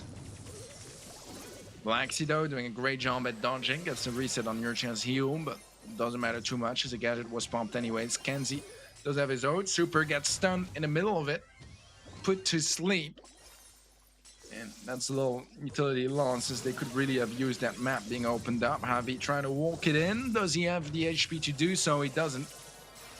Shield ends at some point, and as soon as it drops, so does his life. Blacksy finds Kenzie.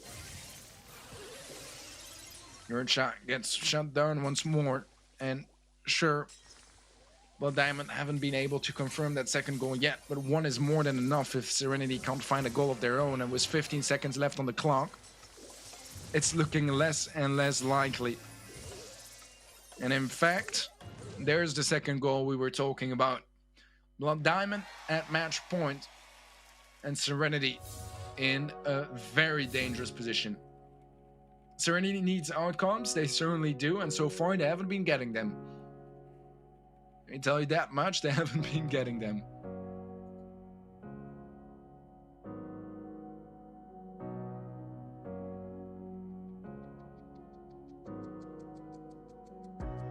Does that make them 2-1 worthy with a lot of practice mechanically? If you're talking about Blood Diamond, I would say yes. I would say yes. But yeah, just to wrap up the conversation with earlier, Divyansh, if I were you, I would probably not do watch parties or streams for the monthly qualifiers of EMEA or NA. I would really embrace the fact that in Asia, they aren't really allowed. So you can do East Asia or CESA and ANZ, whatever you prefer. But those are barely covered ever, and it would be great for everyone if someone was to make some content around that. I think that would be great for the scene and very healthy for the Asian scene. That being said, match point for Blood Diamond. Rafa going for the super and does connect onto Kenzie, but Yurcha is there to punish Rafa. Frank has to stop for each hit, and that makes it a bit of an easy target for B.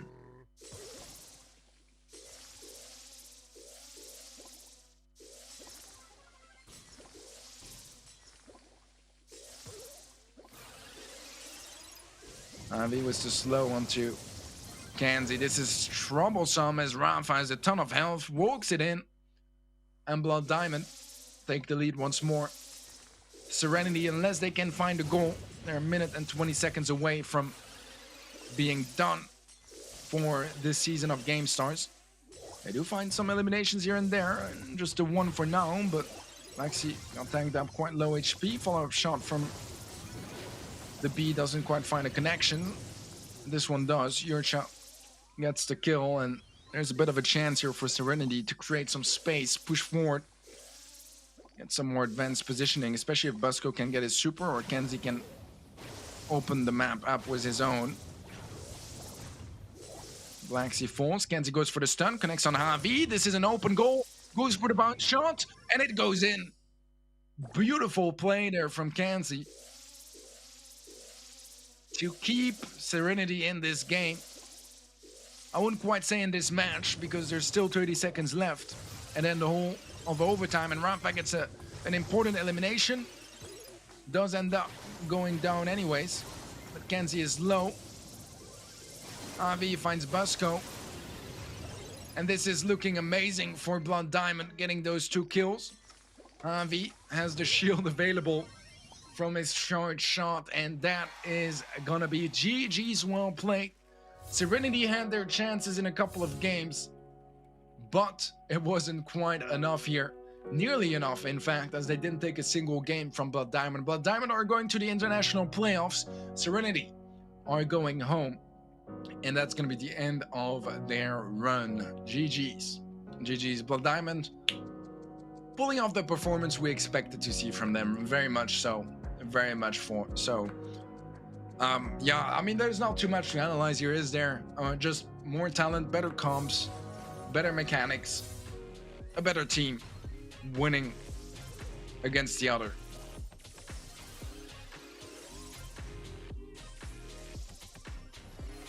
When are the next monthly finals? February? Normally in 2020 and 2021 it was in March, but the qualifiers were, I believe, in February.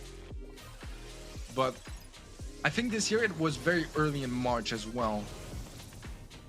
But I would take it with a pinch of salt. My memory sometimes, you know, is what it is. That was a beautiful goal from Kenzie, actually. Getting the kill and then the trick shot.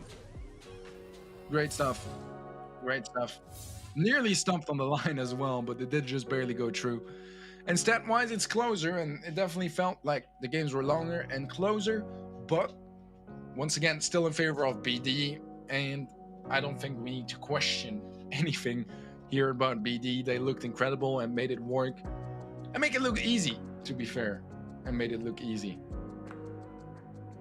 Rafa could have got a shot and killed him. I'm not sure what, when, and where, especially with the delay, but maybe. In the end, I don't know if that would have changed the final outcome of this match here. Look, kills wise, double the kills, almost double the damage as well. So not really too much of a question of if it could have changed anything here, more of a delaying the inevitable kind of thing, as Blood Diamond were the much superior team, and rightly so, they won the match. BD just a better team? Exactly, C-Place. That's what I'm saying. Exactly that. I'm already a small streamer. Guess I'll take your advice and try my best to stream the quotes when they happen. I think that's a great move. As I said, you know, when I started, I was covering stuff that most teams weren't, and that's why it worked. If you work hard, obviously, and get a little lucky. But here we go. That's the final standings here for Group B. Na'Vi first seed, Blood Diamond taking second seed, and Serenity Esport as well as Poco Loco going home empty-handed, sadly for them.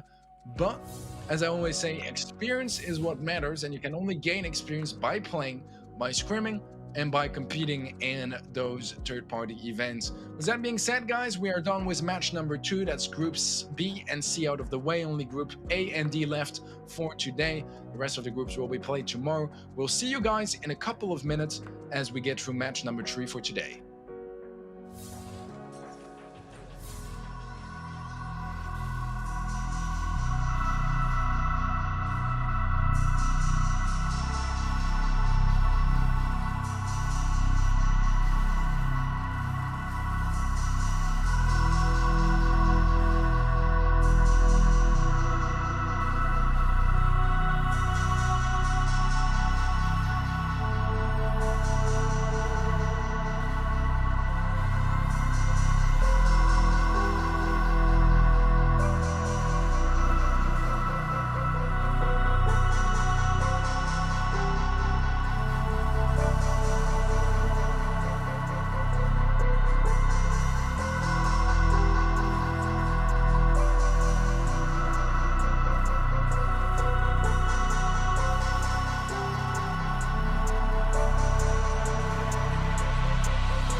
Brawlers!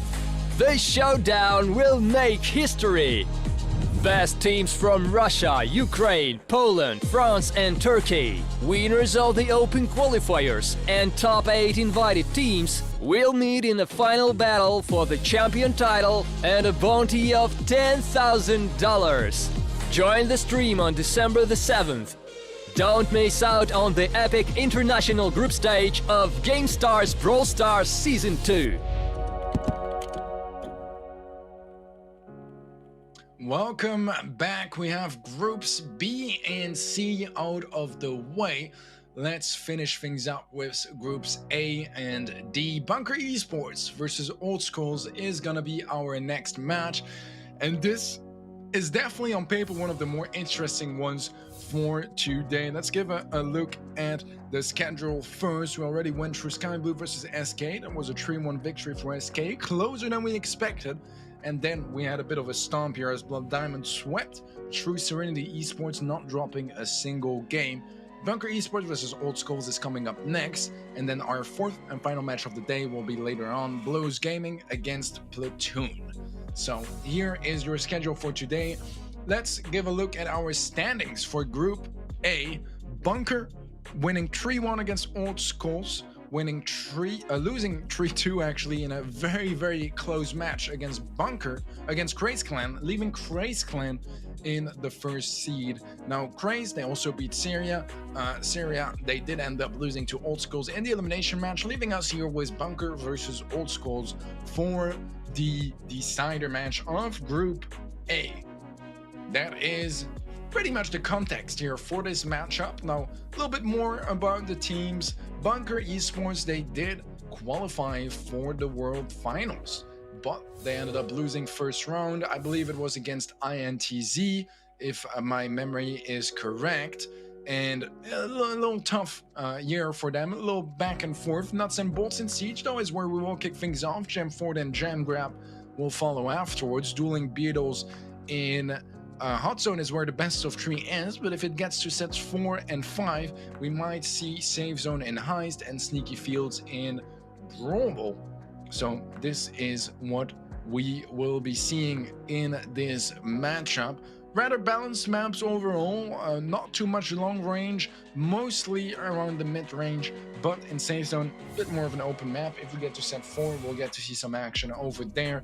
Some of the most popular brawlers on both sides. Very curious who Mathieu is actually for Bunker. That might be the first name rather than the actual nickname. We'll find that out soon enough, but Bunker is going to be Boss, Ekwak, and Mathieu, seems like. Science, Sumzer, and Jonsky are going to be the players for Old Schools. Both teams have had their share of experience in Brawl Stars competitive, but obviously on Bunker sides of things, a little bit more. Boss playing with a vast amount of Spanish teams last year. This year, playing with Bunker, did get dropped just before Worlds, so did not get to go to Bucharest and show up there. Ekwak, obviously from Big Clan this year, also from Mood earlier in the year, with some mixed results, but obviously a great player with a lot of talent. Rosa is going to be the first ban here for Bunker, makes sense. Speed Gear explains that. Old Schools is going to be the ban for Lola. Lola is going to be the ban for Old Schools. That makes a lot more sense. So we'll get both of those brawlers out of the way. Lola ban we haven't really seen today. Actually, I think we had one earlier, but it wasn't showed on stream. Yeah, Serenity did ban her earlier, I was going to say. But it was a time where we only got to see the first bans because the match started that quickly. And I don't mind. When teams start their matches quickly, Teddy is happy. Second bans are going to be Stu for Bunker and then Rico for Old Schools. It's interesting because Ekwak was known to be one of the best Stus, especially when Stu was even stronger than it is now. So interesting to see that they decide to take this one out. Rico is in a great place, very strong brawler. Looking at those bans, what does it leave in place that could be a little worrisome? I think Buzz is going to be one of those brawlers. Perhaps Mortis could be as well, depending on the map or mode. But it seems like we have a bit of a head-to-head. I haven't had too many of those so far. Ekwak versus Science. It seems like trophies-wise, it's almost double on the side of Ekwak, but that doesn't really mean too much. On the other hand, in this season, there was a lot more damage from Ekwak, but a little bit less kills. less depth, though, on the side of signs. I wouldn't really look too much on those stats, to be completely fair, as, you know, it depends a lot on who you faced on your way there. That's pretty much how I feel about that. But a little bit more context about both teams. As I said, Bunker, a team with a lot of experience. It is a roster that doesn't quite have nearly as much experience than their previous roster. But here we have Mr. Ekwok sharing some love with the stream. You love to see it. You love to see it. All right. But on the side of Old Skulls, I actually know those guys since a very long time. They were one of the first teams to be competing in my scrims back in something around April, May 2020, and they competed for a long time. They had a lot of good results over there. They've been having some nice underdog stories ever since then, beating some teams that are considered to be much better than them, but this would still be one of those underdog stories. The players that are on Bunker, even though they haven't been competing together for the longest time, they have a lot of talent. They are definitely very, very good players. And I think that on the sides of Old Schools, they are going to have to show their best performance to make this award work. I have confirmation as well, reading through the rosters, that Mathieu is Darkum. So keep that into account. Darkum and Boss did play together quite a bit throughout the year. So it's really just Ekwok that is new to that roster. Not a definitive roster either. Really just for third-party events for the late end of the year events, right? During roster mania, where nothing is set in stone, very much so. But yeah, I had the chance to meet Darkum actually in Bucharest for the World Finals. Also from Bunker, met Mommy Jordan, and I'm having a bit of a brain fart kind of moment. But I did get to meet Mommy Jordan as well, and their third player, which just instantly doesn't come up in my head. I'll probably remember it at some point. But I also got the chance to meet Ekwok in Austria for a third-party event. So great guys, both of them, a lot of fun to talk with, and some really good Brawl Stars talks with Darkum at the end of Worlds on the last day. So a lot of fun to see them competing again. Can't wait to get to it. I'm a bit torn between both sides because usually I don't really consider myself to be a biased caster to the extent that I don't really care who wins. I'm just cheering for a good match and for everyone's success. And in this case, it's even tougher because I love both teams. Really, really do like both teams. So I'm not entirely sure what is going to happen here. I think that for Old Schools, they need to try to exploit the fact that they don't have the most experience with Bunker playing with Ekwok, but it's still going to be an extremely tough match. So no matter what, my heart will be broken at the end of this match. I'm very good friends with Ekwok. I'm good friends for a long time with the Old Schools guys as well. So I'm going to cheer for everyone's success and hope that the better team wins this match, which is pretty much how I approach every single match. But yeah, I see a lot of people in chat. I saw Ekwok in the chat as well. It's not update. I'm not entirely sure what he means. Oh, what did he mean? I'm not entirely sure. I'm guessing something around the stream probably. But good to see in chat. I see Lawrence is one chat from Big Clan, ex-teammate from Ekwok 2. Teddy behind you is a white wall. Did you know that? I did not know that. You are catching me by surprise there. Third was a shield of course. My bad. He joined mid-year as well, right? When things went wrong with code Magic. That is why I had him out of my year. But yeah, met a shield of course as well at Worlds. Amazing guy. One of the nicest people in the Brawl esports scene for sure. A Fion jersey today. I'm glad you recognize it because a couple of people couldn't tell, which is probably due to my quality. And actually, the jersey is very vibrant, but my camera can't quite catch that. So the colors are like very sharp, and I love it. It's one of my favorite jerseys. It looks sick for sure. It looks sick.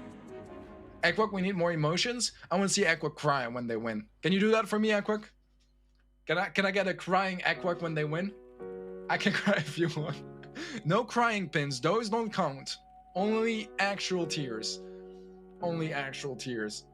Teddy, you're cool? No, you're cool, Tado. You are cool. Especially when you almost beat not Bunker, Reply Totem. Especially when you almost beat Reply Totem. And Tando and Aqua got to meet as well in Astra, actually. It was a lot of fun. Well, seemed like Aqua got hit by the bot. The bot chose violence once more. And the bot is quite a mean one sometimes. But we know Nightbot. We're used to it. I don't think that Lars speaks any Dutch, Dean. I'm not sure if he speaks any Dutch, but... Echo getting blocked of riding? Yes, sir. Yes, sir. Echo Mr. Gangster? Yeah, very much so. Very much so. Oh, Lars getting hit as well. Wow. Wow, violence. Well, luckily, I cannot be timed out. That's the great privilege of casting. I mean, if I say something really bad, I will have probably more consequences than you, but until then, I am safe. Until then, I'm safe. Last day, who won the final versus Totem Frutas? Totem won, but it was double match points. It was 3-2 and 1-1 in the final set. So a very close match. But Totem won because they're the much, much, much better team, obviously. I'm just teasing Tado in the chat. Just teasing Tado in the chat. Karen bot? Wow. Wow, wow, wow, wow, wow. Using the big words here. But I don't think Nightbot is smart enough to pick it up. Nightbot is mean, but doesn't quite catch everything. Mean doesn't necessarily mean smart.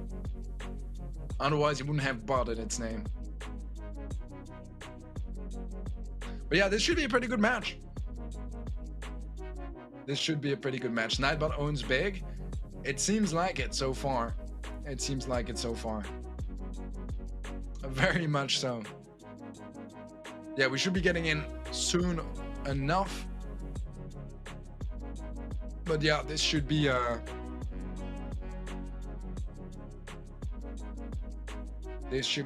pretty solid match ahead of us. Although, on paper, Bunker should be superior, but in the execution, we'll have to see how things go down here. First Bolt picked up by Darkum on the right side. Buzz Gadget definitely helps with that. And we have a triple Troller comp from Old Schools. I'll probably call them OS for the most part. Don't get them confused with Outsider.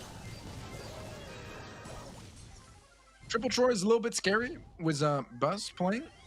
And Quark maybe having a bit of a lag there, or not entirely sure what was going on.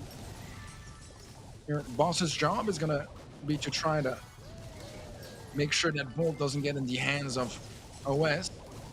It won't for now, as Equark will go down as the bot has to walk around and ends up dealing quite a bit of damage.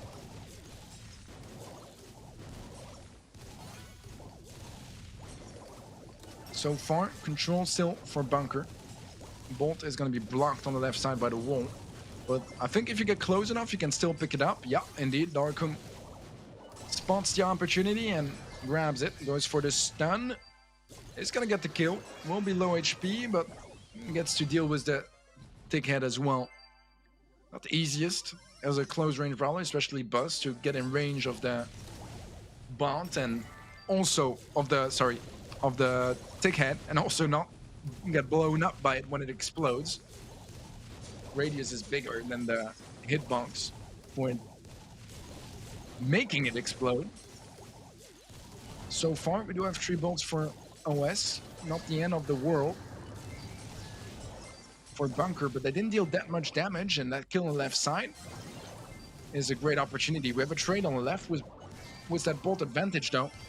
That might backfire in favor of OS getting that final bot. However, there should be plenty of utility to work with in defense. But triple thrower means they can have a lot of range to reach that bot. But for a final bot, it's only level 5. That's not that high.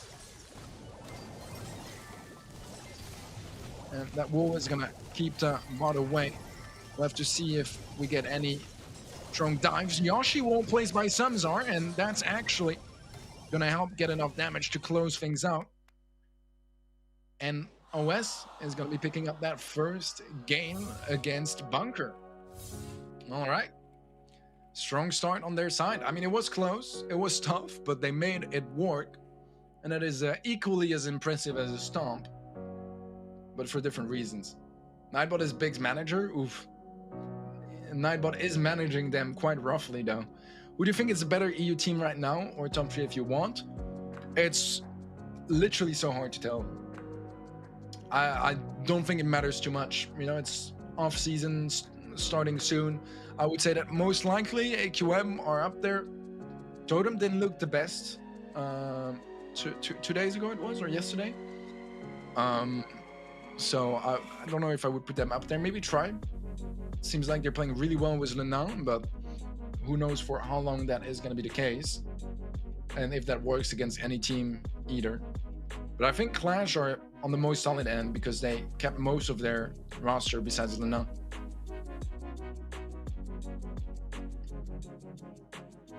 So yeah, I would probably go with Clash,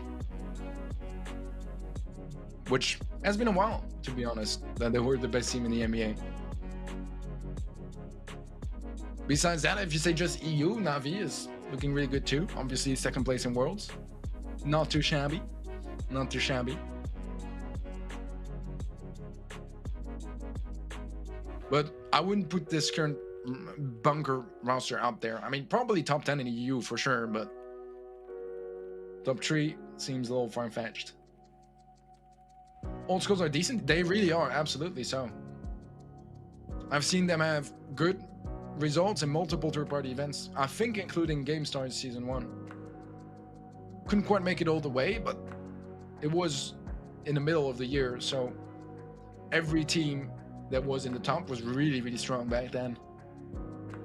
That Sprout wall play was good. It really was. It really was. I love the Yoshi wall. I absolutely love it. It was one of the coolest plays I've seen ever in Brawl Stars, for sure. Because it's not necessarily like a huge mechanical skill or anything like that, but it's game knowledge, and game knowledge that a lot of people don't have. And that's something that in a game that Brawl Stars is a fairly simple game for an esports title. I wouldn't say it's a simple game, but it is fairly simple compared to a lot of esports titles. And it's one of those plays that I love. Reminds me a little bit of the Olaf boost in CS. No matter how controversial that was and how that ended for Fnatic. Dian's gonna go for a bit of a wild dash onto the Ike. Think he was expecting to bounce somewhere, but walls were destroyed, so really he just gave himself to the Ike. Bot is pushing forward. So far this game is looking pretty good for Bunker. Boss does get stunned. Gonna be the end of his life. The stun from Darkum connects on the Ike, and look at the damage pouring down. Equak joining on with his iconic cold pick, and that's gonna be enough for one push. All right. Fair enough. Fair enough. That was a very different dynamic. We went from a close game that barely went in the hands of Old Schools to a one push was in favor of Bunker. All right. Yoshi left too. Also, the not played with Skyjet and just not for kids. I know, Lois. I know. But as I always say, I wouldn't take anything for granted until contracts are signed. You saw how that went for Yoshi with XO, right? So I'm not making that mistake. I said it earlier as well. It seems like Lena is going to be competing next year with Sky and Jetted. It's their plans. But if there's a juicy contract from a big org, I wouldn't take it for granted that they are going to reject it if they try to poach one of the 3 players. I really wouldn't take it for granted, especially since it's not like they've started competing together. But yeah, I thought that Yoshi left as well, but he is in the roster, I think, for GameStars, so that's why I was questioning it a bit. Yeah, it's Guy, Ikeos, Yoshi. But yeah, I'm not sure what Yoshi's plans are for next year. I feel like AQM would like to keep him, to be fair. But I don't really know more about it than you do. I see Luna, Semantic, and Guille. I think that's roster like this in LAN can be very consistent. Luna and Semantic are not exactly the best of friends. I know that Semantic has Luna blocked on Twitter, and there's been a little bit of taunting as well in games when they face each other. So I don't think this is a roster that will ever exist unless they patch things up a lot. So maybe, but I am fairly certain that's not going to be the case for 2022. Well, Old School's very decent. They are a very good team. Definitely up there in tier 2, you know, at a point where they can beat some much better teams. Teams such as Bunker. But so far, they haven't been able to close out that set. It's 1-1. And it's anyone's set at this point. However, that final game was a bit more of a statement from Bunker. Nobody wins when Ekwok on that Colt. He is a good Colt, but he's also a good Mortis. And the Mortis is what we'll see now. And Johnski gets caught off guard. Gonna use a gadget, which is not gonna get him that first ball.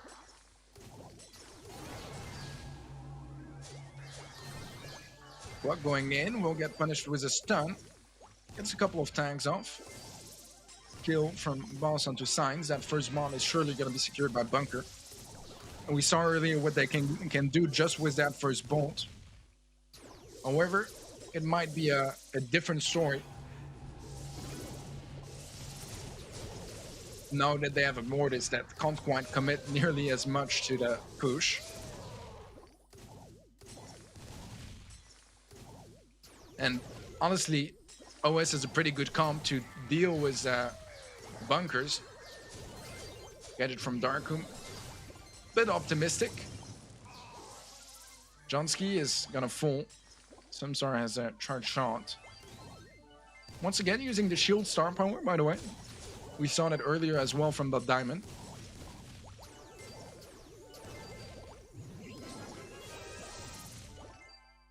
And the kill is confirmed by Samsar. However, the bolt is picked up by Ekwok. And that's gonna tie things up bolt-wise, but this current bot, level 9, is in favor of Bunker. And that's not too great here for OS. They take a lot of damage and they don't really have too much to work with. They need a strong retake, and in a 2 versus 2 with that Sprout wall in the way as well. It's not exactly the case just yet. Ekwok is gonna get stunned, does have his bats, but goes down. Not sure if he got the chance to use those bats actually. No, he didn't. Still has them in hand. The Bunker still has the bolt lead as well. It is a very small lead, but it's very much in their favor because even if it's a draw, they're going to be happy about it. And it looks like it's not even going to be a draw. Final bot for Bunker. And that means game and set for the mostly French roster.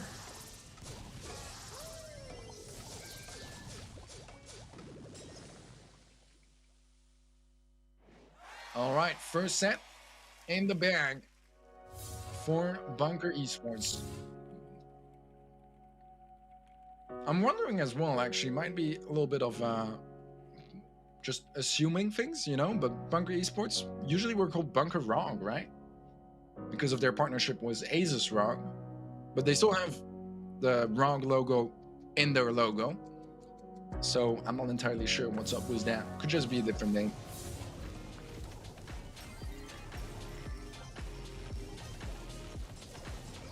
Could just be a different name. It's controversial, but it's gonna be so good if it happens. I don't think it's happening anytime soon. Ekwok, it's time to go to your barber again? Okay, Lars, relax. Can you even grow a beard like Mr. Ekwok, huh? Let's ask the real questions here. I can't. But I'm not teasing him about it.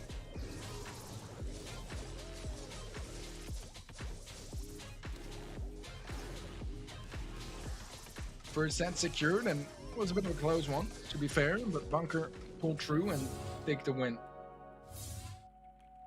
Interesting how both teams are bold enough to risk going double, triple throws despite the 10k meta and wall break comps being played.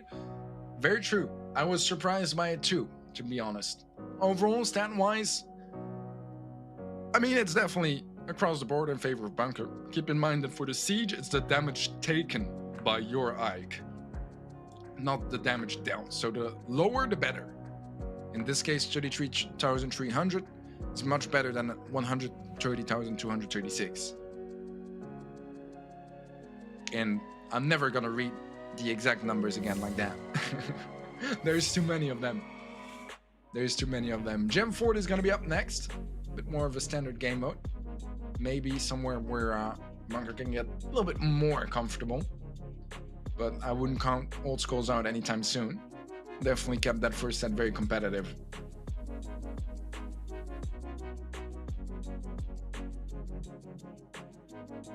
Expecting, wondering what we should expect pick-wise. I wouldn't be surprised to see something like a Buzz come up again. Maybe a Tara could be a strong pick for lane as well. The bans from memory were 2 for Bunker. Who else, guys? Help me in chat. Help me in chat. We had 2 from Bunker, and on the other side of things, we had the Meg. I remember that. The rest, I'm not entirely sure, to be completely honest. I think Lola was a ban as well from OS. Don't remember that second ban from Bunker. All right, we do have a pretty good start so far from Bunker. A lot of control and a lot of gems already slowly being picked up on their side. And Rosa was the ban, and it was Rico that was banned, not Meg, actually. So the bans are Rosa, Stu, Lola, Rico. Just in case. Pull onto Darkum, does have his own pull available, not gonna use it, and gets a kill nevertheless onto Signs. Johnsky in a bit of a tough position, gonna go down to Aqua. That pull from Darkum is gonna make sure there's always a man advantage until that countdown comes through. Actually, with Aqua falling, is not exactly accurate. Darkum accidentally picks up the gem. A little unlucky, it spawns right onto his face, but with Samsar going down there, might not even matter all that much. Johnsky needs to get a big hit, a big swipe, and does connect it.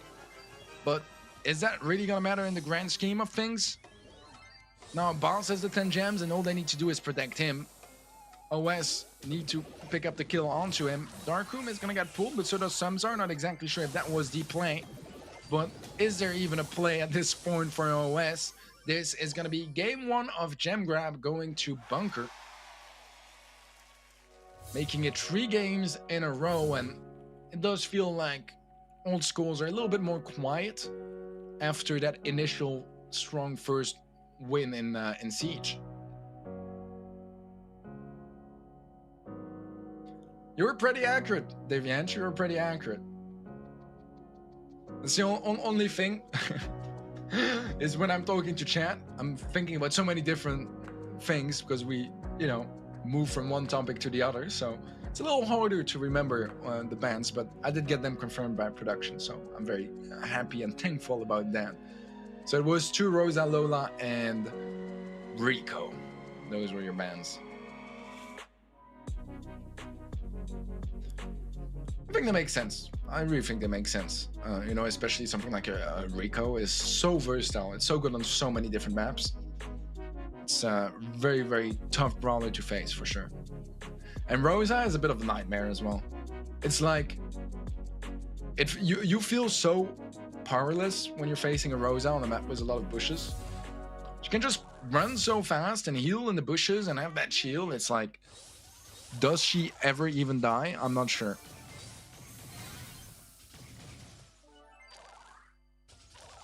I'm not sure. So far, once again, a slightly better start here for Bunker, but who knows what can happen here with those tanks in play. There's some decent tank counters. Tara does all right against the tanks. The pull there onto Johnsky is a bit risky, but it does pay off. Well calculated risk by Boss. And the gem count is starting to be really scary here for Old Skulls, as they need to find a way of shutting that down. Super from Sums are not really going to find much value. Destroy a couple of bushes, but is that really going to make the difference at this point? Jonski goes down. Sumsar gets pulled, bringing the gem straight to Boss. And once again, a gem spawning on one of Boss's teammates. And it's not ideal, but doesn't seem ready to worry about it. And I wouldn't worry about it either. Has the 10th gem now in his pocket as well. And this should very much be game and set for Bunker Esport. 2-0 in sets. 2-0 in sets. So far, what seemed to be a pretty close match when we think about the first set. There's a little bit more time to think about it. You know, they won a first game, but then it's 2 in a row in Siege for Bunker. And here 2 in a row in Gem Grab. That's 4 games in a row for Bunker. Looking close to a sweep so far in those 2 first sets. We have scrimped non-stop. Gem Source, because we thought that would be the map. It was switched only today. That's very unfortunate, Jonski. I don't really have more inside information. I did not know about that, but that's very unfortunate, man. I don't know what Gem Source is, to be honest. I've never heard of that. But they did take my feedback from last season, where I said, I think it would be nicer if we played competitive maps than the entirety of the map pool. So it's been only competitive maps as far from as what I've seen so far this season.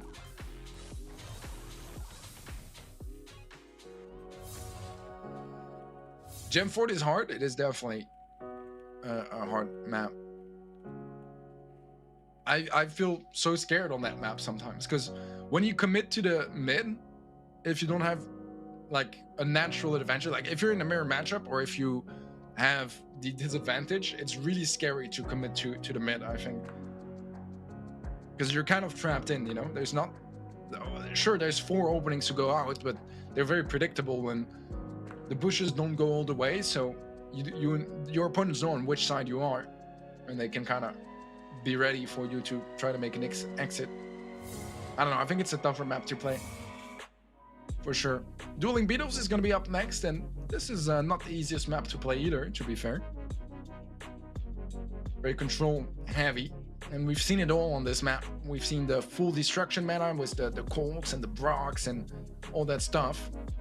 Even Griff B being very popular, combined with those bars that can destroy a lot of the map. But nowadays it feels like tanks do shine here quite a bit, and when tanks shine, counter tanks shine too, or rather tank counters. That's a little bit more English, but you guys got my point. It seems like right now we'll have more on the tank counter side of thing. Jesse is very interesting here from Boss, but it's a good pick against Science's Roughs. The turret is going to be annoying for sure. You can't quite keep it healthy and alive though.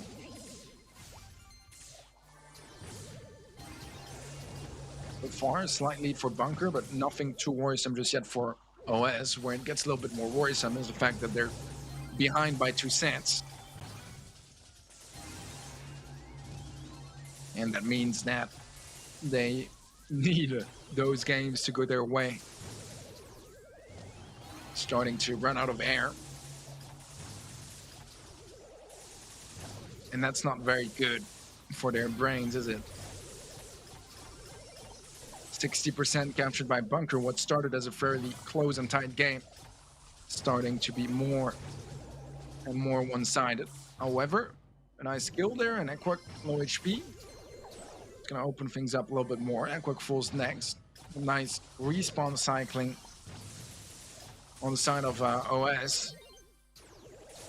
Trying to keep that constant man advantage as the treats keep coming there from Science to buff up his teammates. However, they do lose 1, and it's only Sumser left alive now, and things look a little bit more complicated, especially as Darku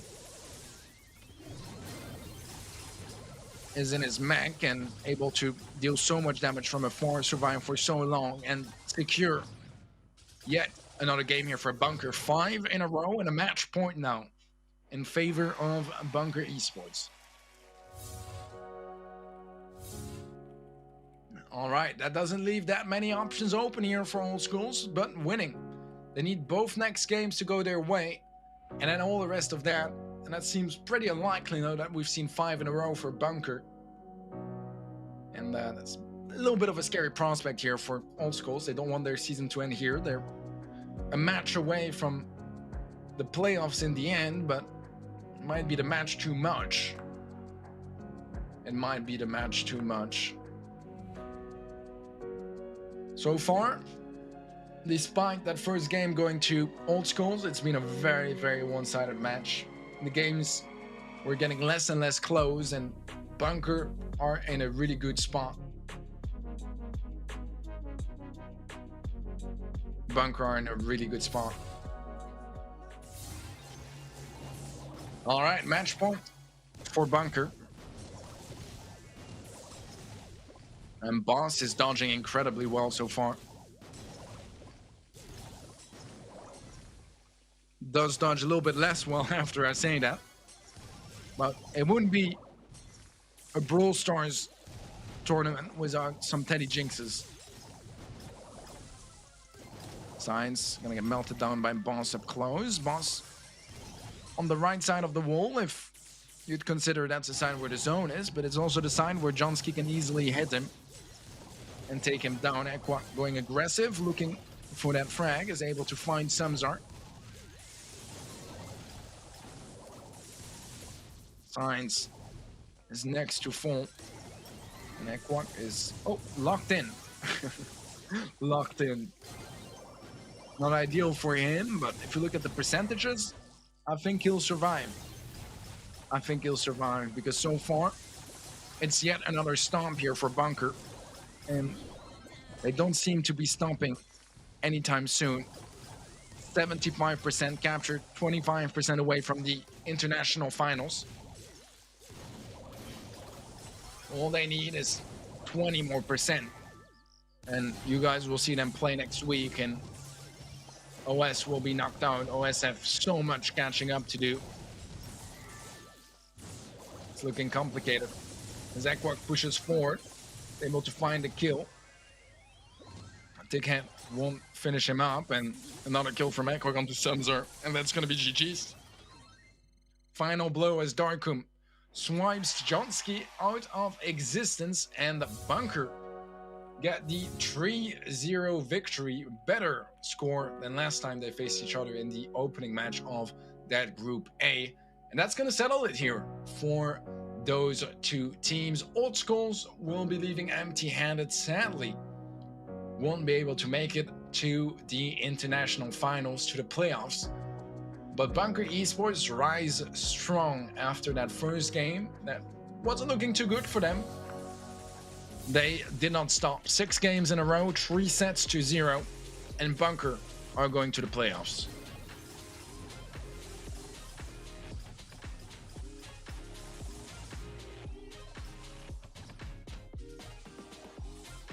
Those initial jukes turned the game. I'm not sure if that alone turned the game, but it was definitely very cool to witness. It was definitely very cool to witness. GG's to both teams. Not the best performance we've seen from Old Schools, but apparently some things were also not exactly ideal regarding one of the maps or something along those lines. Don't really have all the information about that, but nevertheless a dominant victory from Bunker. 6 games to 1 in the end, and every single game after the opening one started being more and more dominant, and in the end there was just nothing that Old Schools could do to catch up. As here we go, double the kills, quite a bit of extra damage as well on the side of Bunker, and a solid performance on their end. Hopefully we'll get to see Old Schools in maybe season 3 if that gets confirmed. It's been a lot of fun watching you guys play. I always enjoy casting you guys' matches. Even though this was not necessarily the most glorious of your performances, keep in mind you were playing against a strong team. And that's gonna be the final look at this Group A. FaZe Clan was a great performance across the board, taking first seed. And then Bunker taking second seed. We'll be saying goodbye to Old Schools and ABN Syria, as they fall short of qualifying here for the international finals. We see some GGs in the chat all around. Both teams being very much gentlemen here. Always love to see that. But guys, we have one more match to get through, and we'll get to there right after a short break.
Всем привет, с вами Николай Луценко, а еще вы можете меня знать как Одесским. В этой рубрике я вам расскажу об особенностях нашей любимой игры Brawl Stars.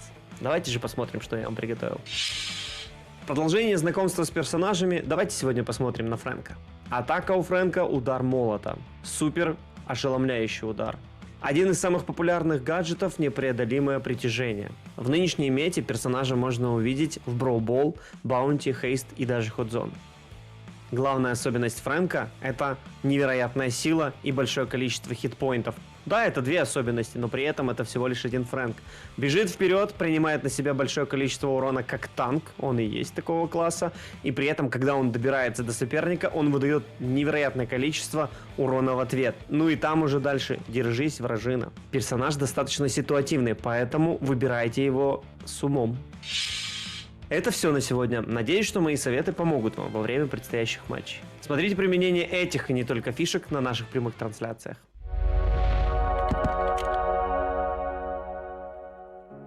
Welcome back, everyone. We have groups A, B, and C behind us. We know exactly who qualified for each one of them, but there is still Group D to get through for today. Groups E, F, G, and H will be played out tomorrow. Make sure you guys don't miss that. But looking at this Group D, we're going to be seeing Blows Gaming versus Platoon.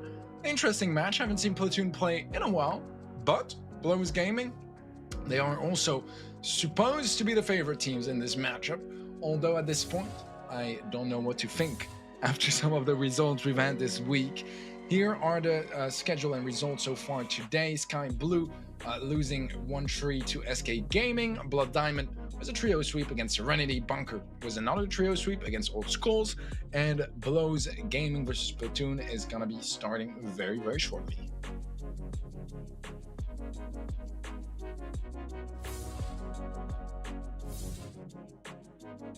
Looking at this Group D, we had Mood Gaming with an impressive performance taking down Platoon 3-1, set going to Platoon, but then the 3-2 victory against Blows Gaming is gonna grant them the first seed in that group, leaving ZXC out of the mix as they lose to Platoon in their elimination match.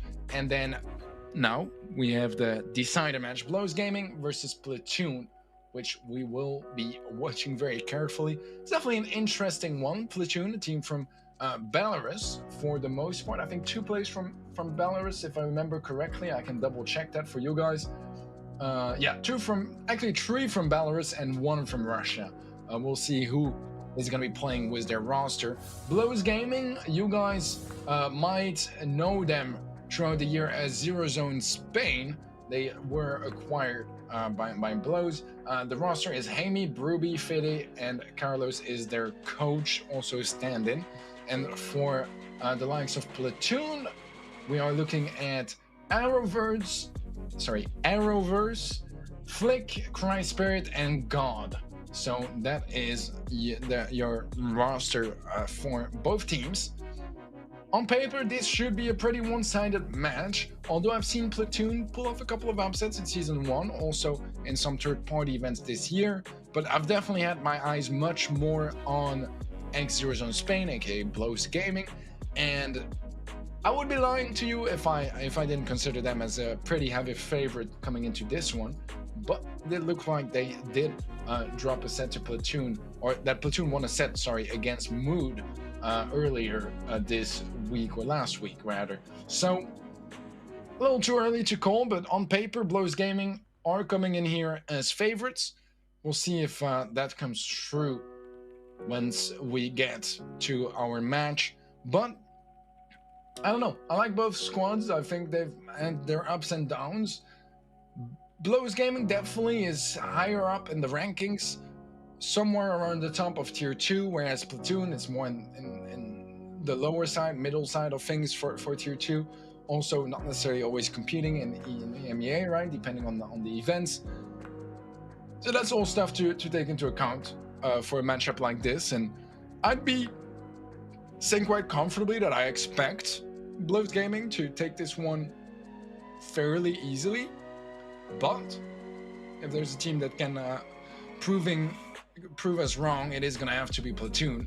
That's going to be their job for this matchup, and I think they have what it takes to make something happen. I see Tadamari mocking my peculiarities of Brawl Stars in the chat.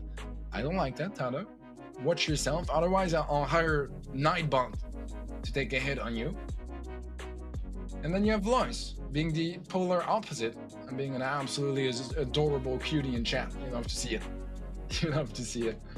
But yeah, jokes aside, I think this is, on paper, once again, a pretty decent match here for Blows Gaming. They're probably happy that this is their decider match compared to, you know, the likes of SK Gaming and so on that were there too.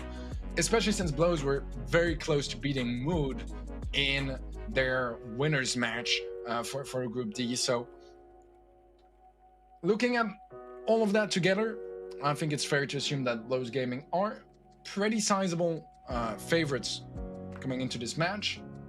But you're never too sure until the scores are settled. That's going to take us a little bit longer until we get there. So Platoon have a mountain to climb, and Blows Gaming are waiting a little bit ahead of them on the mountain and just going to be kicking them in the face while they try to climb it up. That's kind of how I see this match. But who knows? Maybe Platoon can make a play and make something happen. We'll have to see if maybe some of the bans can give us a bit more of an indication of what to expect for this match. Seems like the bans are not going to be shown, but I will tell them to you guys. Blows Gaming are banning Lola and Poco. Platoon are banning Buzz and Bell. So Poco, confidence ban, you guys know the story. Get it out of the mix, remove some of the volatility of the blind picks. Lola really strong, Buzz really strong, Bell really strong. Not too much to say about those. Pretty straightforward across the board. The maps are going to be Factory Rush for Siege, Sneaky Fields in Brawl, Gem Fort in Gem Grab, Ring of Fire for Hot Zone, and then last but not least, Hot Potato for Heist. I'd say most likely I would be expecting a trio sweep, but we might have some surprises here and there. I'm open to those surprises for sure. Rotetti, I just wrote that because I don't even know that word. Peculiarities are kind of like the specific... Oh, I don't know how to pronounce that word, but like the specifics kind of, you know? Like the interesting bits, or like the details, or like the... You got what I mean. You got what I mean. The peculiarities. Not gonna lie, when we were pre-recording, all that content was ready, I may have had to ask him what the word meant. I mean, I think I understood the word from the context, but I did not know that word before, if that makes any sense. It's pretty clear from the sentence what it means though. Looking at the different rosters here, I read them out earlier already, but more specifically, for some of those brawlers, we see Lola being picked a lot across the board for Platoon. We see a vast amount of different brawlers here, actually 9 different brawlers, 3 different for each player. So showing that they usually stick with their roles, but they have a lot of brawlers they're willing to bring into the mix. Similar story for the most part, besides Lola on the side of Platoon. Head-to-head between Hamey and the Ticks. Bit more of a ladder warrior for Hamey for sure. Stats-wise, it's a little bit complicated to compare. 45 kills for Hamey, that's a lot more than the Ticks, but then Hamey does have a couple more death. Overall, if you were to make a KD, Hamey would be coming out on top here.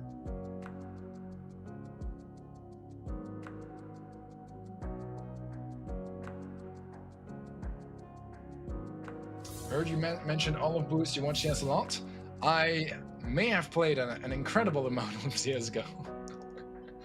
So yes, I do. And I watched that match live, actually. I watched it live, not in person, right? But I'm old enough to to have watched it live, I guess. That's more basic than specials. For me, it's more like more on the special side of things. But I will look up the definition. Peculiarities. Definition. And we'll know for sure. A strange or unusual feature or habit. So it's more on the special side. A characteristic that is distinctive or particular person or place. I think that's exactly it, right? It's more like the specifics. That's very much what I was saying earlier. I'm very happy about my self-made definition from earlier. I took a risk, guys. I looked it up. If it was completely different to what I said, if it meant cow, it would have been very awkward for me to explain the cows of Brawl Stars, but it doesn't. It does mean the specifics, the distinctive characteristics. But to be fair, I think that it's much smoother to say peculiarities than distinctive characteristics. That's even more of a challenge for my non-native English. But we make it. We learn every day, and that's one of the great things of casting for me as a non-English speaker, is that I've learned so many different words throughout this last year and a half. Now I can impress my friends with my incredible English skills. I would even dare to say I can impress them with the peculiarities of the English language. Oh god. Oh god. No offense, Amy looks like a prison photo. Okay, relax, Tado. Relax. You would have a photo on there if you weren't just a coach. Just a coach. If you were good enough to be a player. I'm just messing with you. I'm obviously just messing with you. But yeah, it's gonna be an interesting match for the least. I do think that Blows have the upper hand on paper, but in practice we've seen a lot of stuff go wrong. Well, I'm a bit jealous. I only watched Cadian EPL winning clutch. That's cool. That's cool. I don't watch nearly as much recently. I mean, I watched a bit of the major, but not even all of it, to be fair. The Stockholm one from a couple months back now, I think. Maybe a month or two ago. Okay, I understand now. Great. Great. All right, guys, let's get to the match. They made us wait a little bit, but in the end, all it does is leave us with a bit of a tease before we get started. So far, first bolts are going the way of Blow, and therefore, so should the first bots. The Tick's able to get a bolt just to build a bit of a better economy for the next two bots, but it's not that great. Anyways, 1-1 in bolts, 2-1 actually in favor of Blow. Not ideal.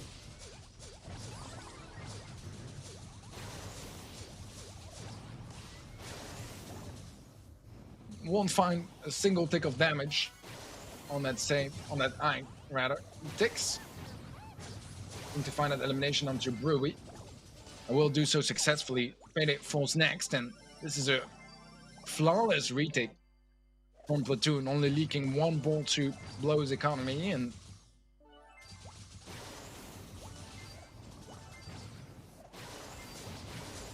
getting into a much better position. Fade goes down to the Ticks, and bolt-wise, if Brewy can bank this one, it's still a pretty decent situation all around for Blow. They do have to defend that bot. Level 6 is definitely going to be harder to get a perfect defense, especially with their comp right now. Piper Super is going to get quite a bit of damage, slow down the bot a little bit, and overall, still a pretty decent defense across the board.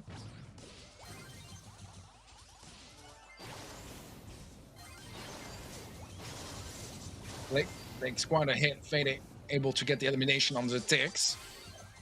Follow-up kill from Fade as well. Flick goes down, and therefore most of the hopes here for Platoon to make this first game a win. However, Blow still need to deal a little bit of damage. 20% though is not a whole lot to ask for. Especially if the Ticks goes down there. The bot's still healthy. Amy gonna be destroying up those walls. Surely the damage is gonna come true, and Blow's Gaming take the first game here against Platoon.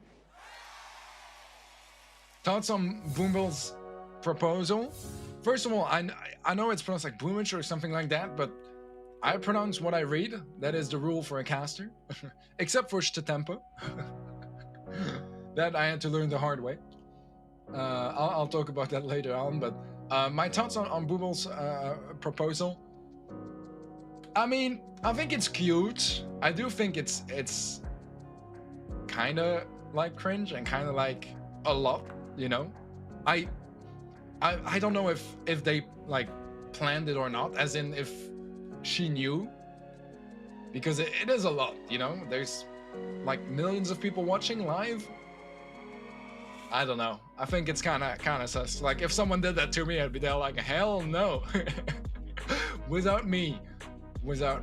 But you gotta also give credit where credit is due. The confidence to do that, kind of cool. So I don't know. I would never do something like that myself, but as long as she's fine with it, I'm fine with it. Very much. But yeah, talking about names, right? I was talking at World, so on the final day, I had a chat with the manager for Zeta Division, and he was the only one that could speak a little English. So we were chatting and stuff, talk Brawl Stars and all that stuff. I wanted to have some more insights as well about like Japanese Brawl Stars and stuff, especially since I was already thinking that there was a solid chance at Zeta taking the title. And I talked pronunciation because I was there like, I'm not 100% sure about how you pronounce the player's name. So we went through literally 30 minutes of him saying "shte tempo," and I would have to say it again until I would say it correctly, because everyone says side tempo, but in Japanese it's "shte tempo." So literally spent half an hour outside of the venue chatting with their manager, teaching me how to pronounce his name. And then I spent another half an hour teaching the other casters how to pronounce his name. So it was fun. But now I'm proud to say that I can say his name in Japanese. And I also learned that Tensai means genius in Japanese. How cool is that? All right. Game starts, and so far, once again, 3 first balls going to blow, and therefore the first ball, except the little difference is that Platoon is not gonna get a single bolt out of this. Blow, make it a level 4 bot, and actually 2 bolts in the bank for the next round.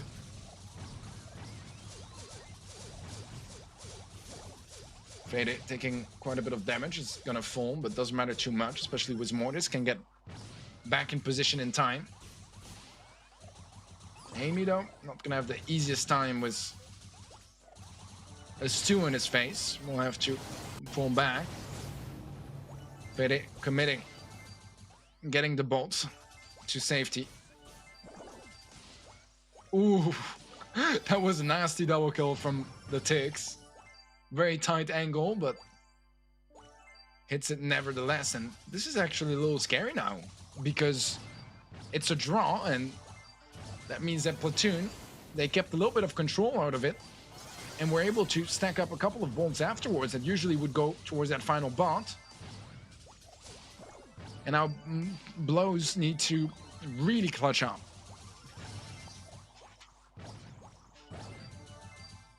They need some big plays here, and so far it's actually happening.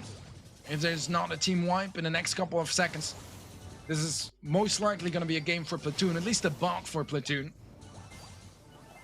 Game is going to require a little bit more damage on safe on Ike. 3 seconds left here, and it's going to be a huge bot for Platoon, level 18. And they lose Ruby as well very early on. Was trying to get that kill. The Tick survived with 2 HP. That's a bit of a disaster. They needed to remove as much of Platoon's damage early on, but it's not going to be enough here. A little bit of luck on the side of Platoon, but also on the other hand, a very much deserved game, as they did have that level 18 bot on their side. Not on Blows. Power move by Zeta Manager, easy. I mean, I asked for it, right? And I left when I was confident that I could pronounce it correctly. So it's not like he kept me there, you know? Like, I wanted to do it correctly. I stayed there half an hour because I'm committed to what I do. But still, it was a bit of pain. It was a bit of pain. All right, 1-1, guys. And Platoon strike back hard with that game. Now, Blows Gaming are going to have to tread a little bit more carefully getting into the next one. Don't want to drop a set to the underdog, especially not the first one. And I see Andrew showing some love for Blows Gaming.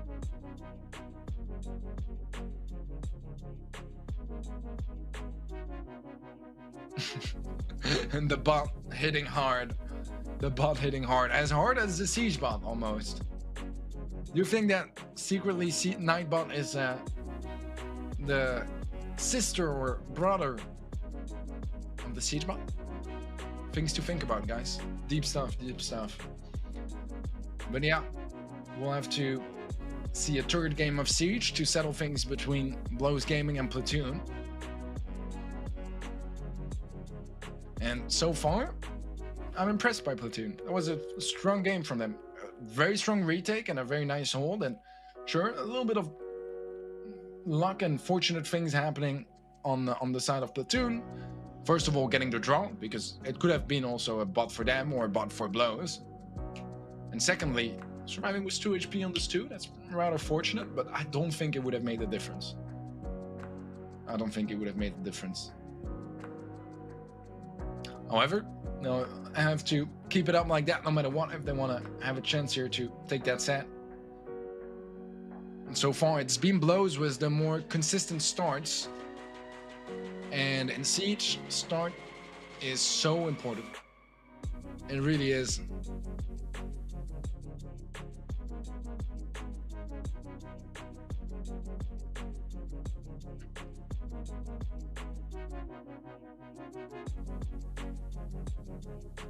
It's gonna be a challenge for the least.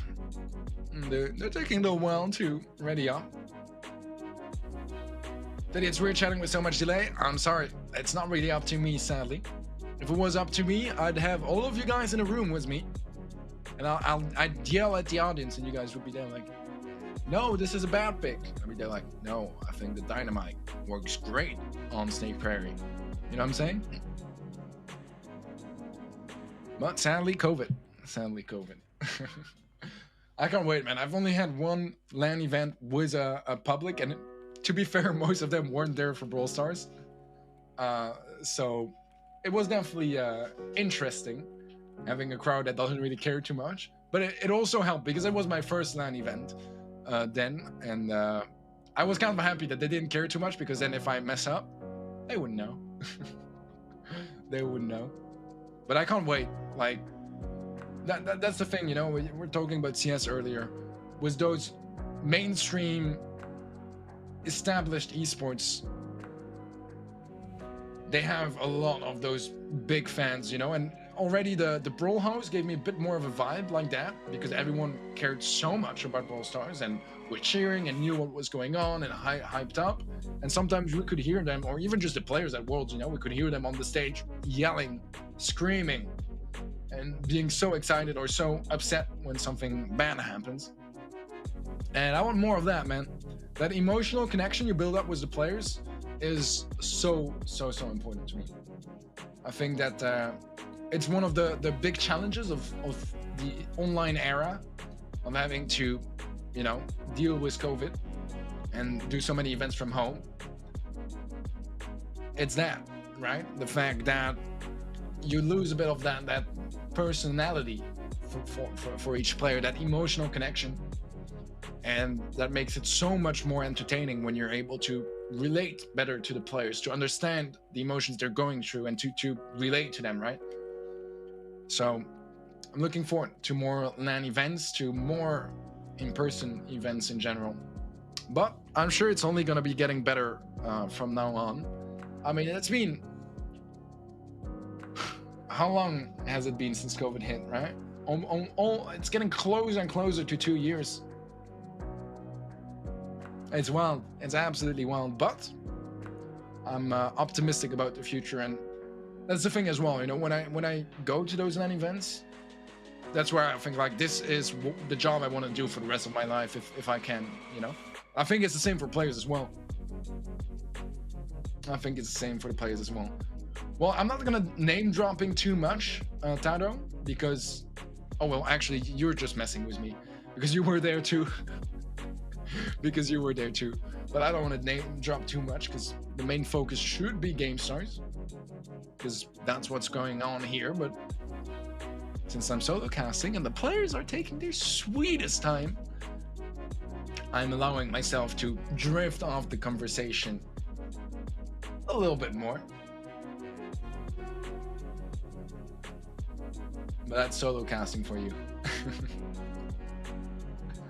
To be fair, I expected it to be tougher. But you guys in chat have been absolute angels at entertaining me during downtime and getting some nice conversations going. And who knows? Who knows what events like GameStars might have in mind as well.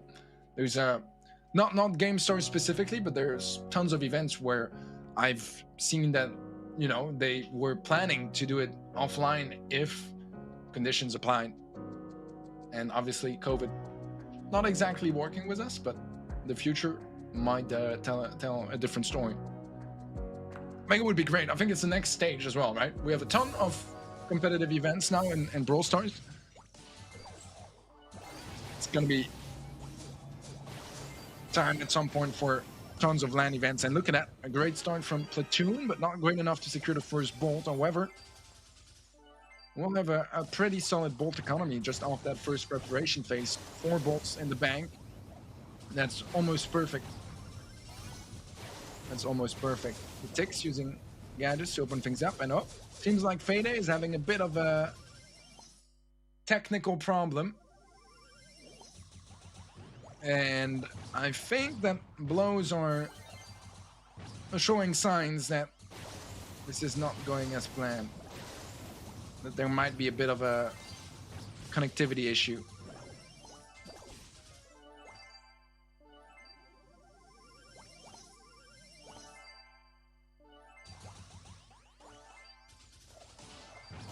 Bring draft into this to speed us up.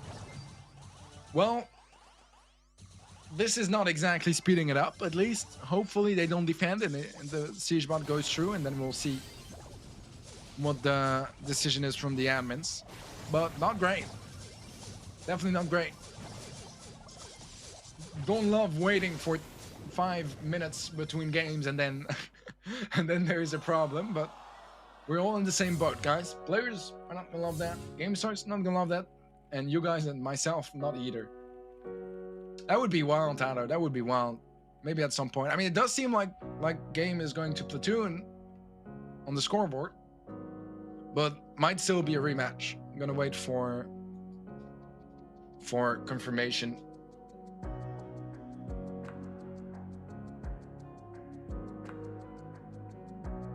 I'm gonna wait to be entirely sure before I call anything out.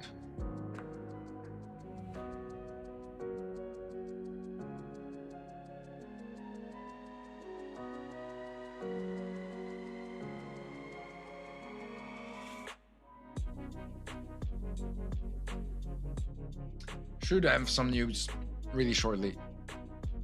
Yeah, referees are looking at it, and whenever we have news, we'll share it to you guys. Actually, Teddy, I don't know how you're so good at solo casting. I really feel like we're insanely lucky to have you. I am insanely lucky to have you guys, because it wouldn't be nearly as fun if chat was dead silent. And Tado, you have a big part to do with the chat not being silent, so I'm grateful for that. I really am. I mean, solo casting is definitely not where I shine. I think there's not a lot of casters that shine in solo casting, to be completely fair. In general, what makes casting so dynamic is the interactions you have with your co-caster, setting each other up for success. And it's a lot harder to have, you know, the same hype levels when you're by yourself than when you're casting with someone else, because you build up on each other, right? Whether it's for more detailed explanations and analysis, you can give each other little things and be like, oh yeah, I think this is because of that, and the other can disagree or build up on that. And likewise for hype. So it's definitely challenging, but it is a skill that is good to have, because you can't always do a cast, and you have to learn, and that's why I'm doing it as well. I still believe in blows. So do I. I mean, I said they were my favorites. They still are for this match.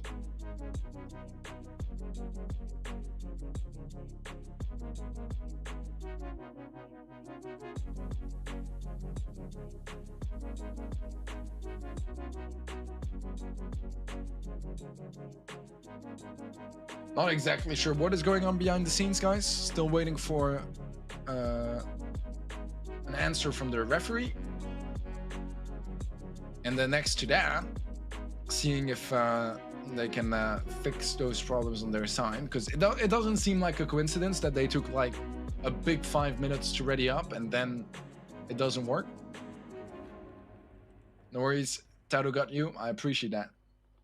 You are very nice to say that, JJ. So are you, I am sure.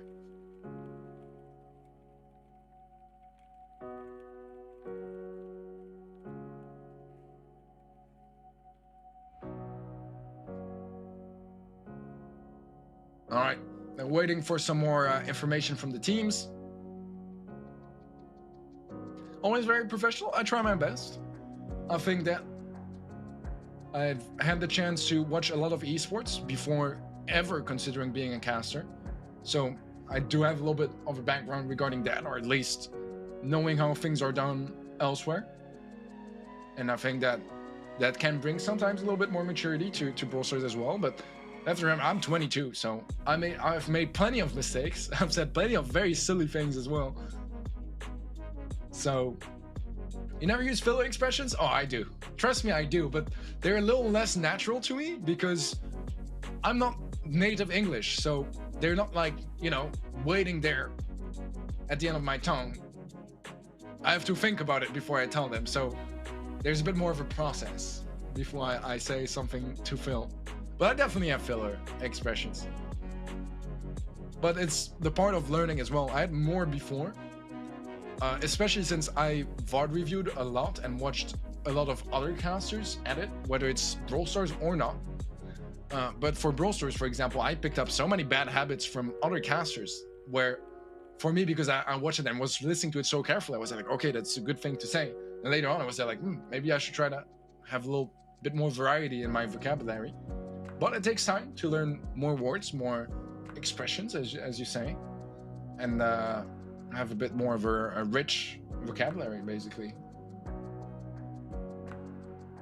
And definitely a bit more of a challenge, since I'm not native, but we learn. And that's what matters in the end. I think that might be like the competitive advantage I have as a non-English native speaker, is that I can't take things for granted, because to me, everyone is always going to sound better when they're, you know, coming up with a beautiful British or Australian or American accent. Teddy, do you know when we will get info for Brawl Stars Come 2022? Take a guess. I have no idea. I would say before the end of the year. It seems like we aren't going to have a rematch, if I understood things correctly, for this last game of Siege. So take that into account. We should be getting in rather soon.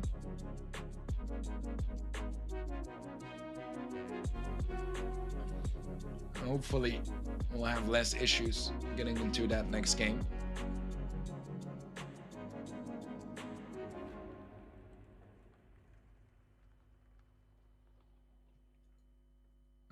They are taking their time. But that's understandable if there are some technical issues, of course.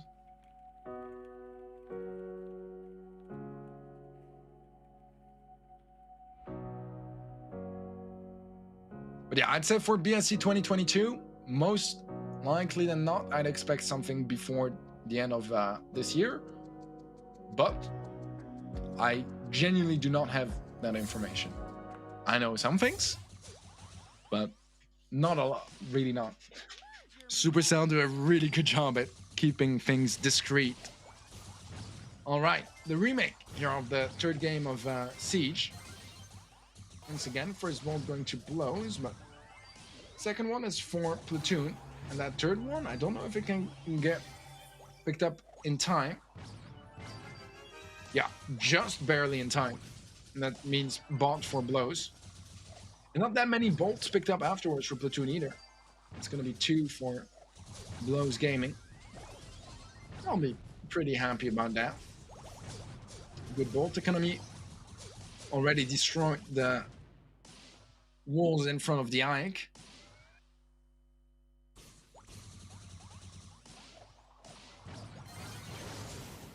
And they get to keep a bit of that control.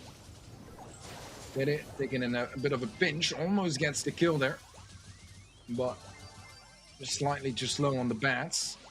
Flick almost dodges that entire super, but one of the last bullets will take his life. Ruby is able to keep the spike at bay until he actually takes him down, and the Tix once again does survive. No super committed by Fade. I feel like he could have. Gonna choose to keep it for now.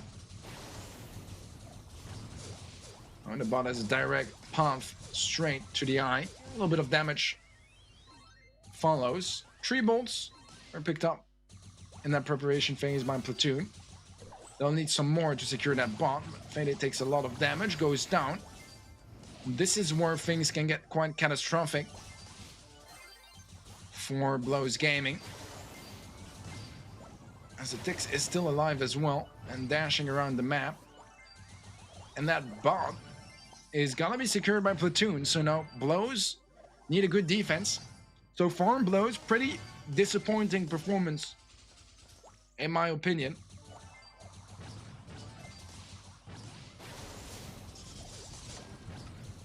But now the question is, how good does that defense hold up here for Blows? They need it to be fairly clean, and it seems like it is not going to be half bad.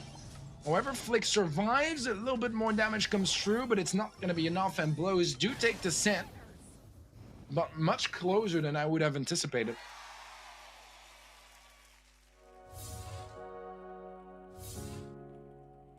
I don't know, but I always feel so calm when you cast. It's an amazing vibe. Well, I think there's moments for calm. Sometimes I do try to hype you guys up. I think that at Worlds, I've also noticed how fun it is to be like really hyped up. Actually, I think that your accent has a lot of charm to it and makes you stand out and very unique as well. Easy and understandable. That's what I loved about you, actually. Also, your background music is so chill. Well, I don't choose the background music for GameStars. If you mean my own streams, I do choose that. But here, I actually really like the music. They have some really cool vibes. Some of the songs of the GameStars playlist, every time I have the music on before the show starts for like half an hour. And some of them have like low-key, like Lil Peep beats, vibes, and I'm there like, vibing, man. I'm vibing. I do like their playlist quite a bit. But yeah, close set, but barely going the way of Blows, thanks to very strong defense at the end. But it was a close call. Could have gone very wrong as well.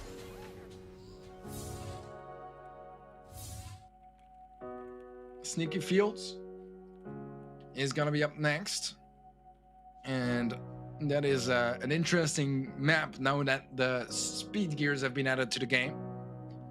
One of the reasons why we've seen so many Rosa bans as well, but Rosa is not bad in this case. So I wouldn't be surprised to see a lot of tanks, a lot of Rosas, and a lot of speed gears. That seems like a reasonable thing to expect considering the meta right now and the map that is coming. But yeah, we got a game.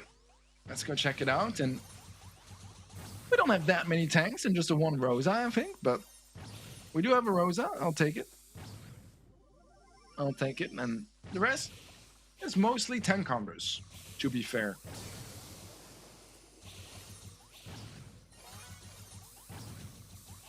And yeah, that's a goal.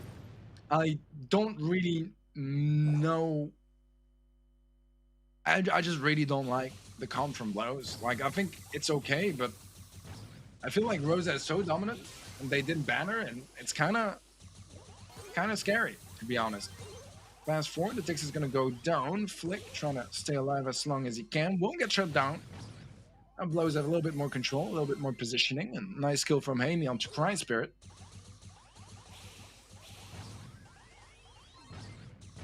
It's going to be hard to pass through that massive unit that Rosa is.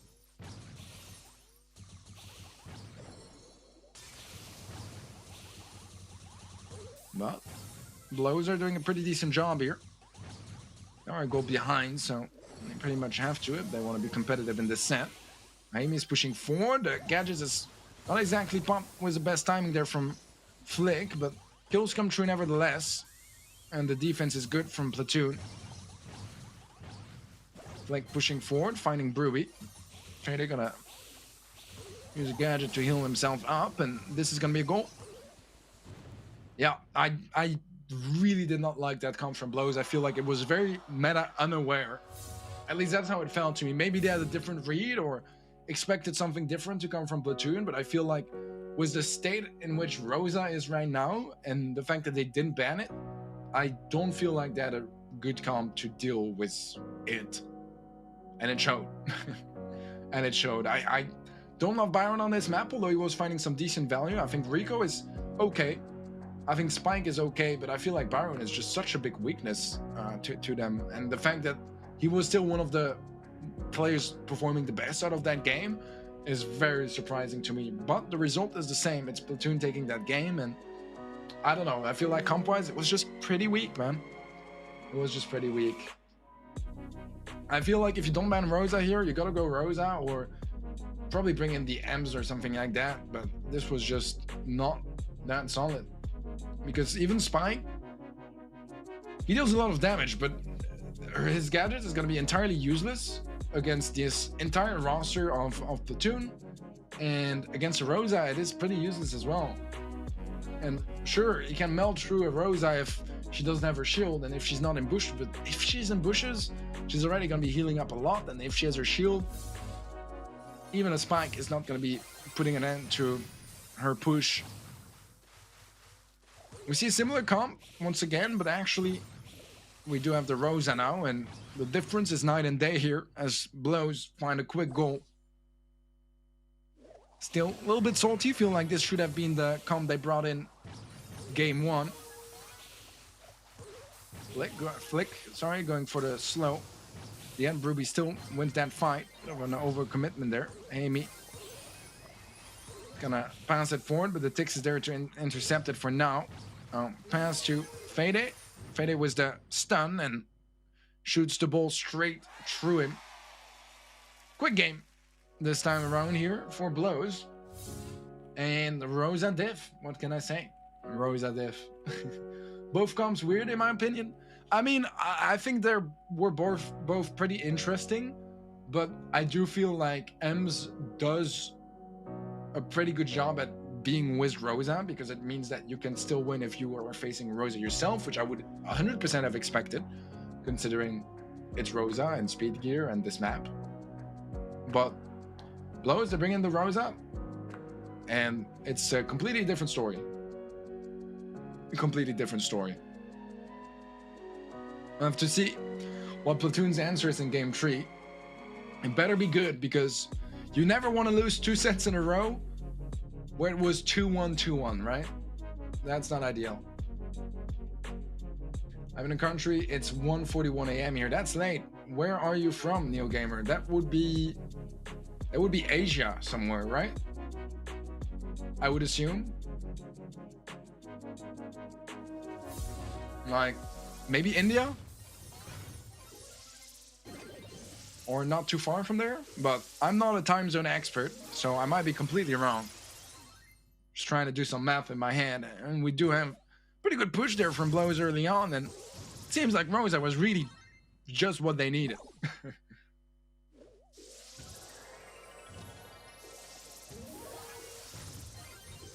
Ruby gonna be taking a lot of damage. That gadget is gonna finish his life, and although it's still a B left alive that can do some good work in defense, it's gonna be complicated here, as Flink can just tank it through and score for Platoon, tying things up here, meaning that one goal is going to decide who takes this set, and it's a very contrasting difference depending on who is going to take it.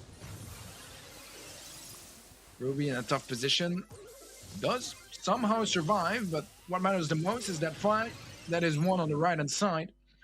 Both mid and right lane cleared out. Vede is left with an open goal, and Blows Gaming take the game and set anyways. But once again, closer than it has to be, I feel like. Platoon playing good, don't get me wrong, they're playing good, and there are some of those games where they just straight up had better comps, and I feel like it shouldn't be the case. I mean, I'm not entirely sure who is in Blows Gaming staff, but I feel like they most of the time have a coach, an analyst. I don't think Platoon do. Getting hard comped is a little bit like, I don't feel like it should be the case, but a win is a win, and right now they took 2 sets, so they're gonna be fairly happy about that.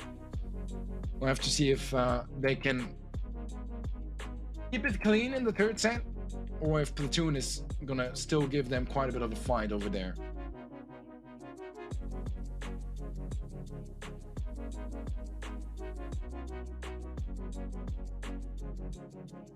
And so far, Platoon have been competitive against Blows Gaming. That's what worries me more about Blows, you know?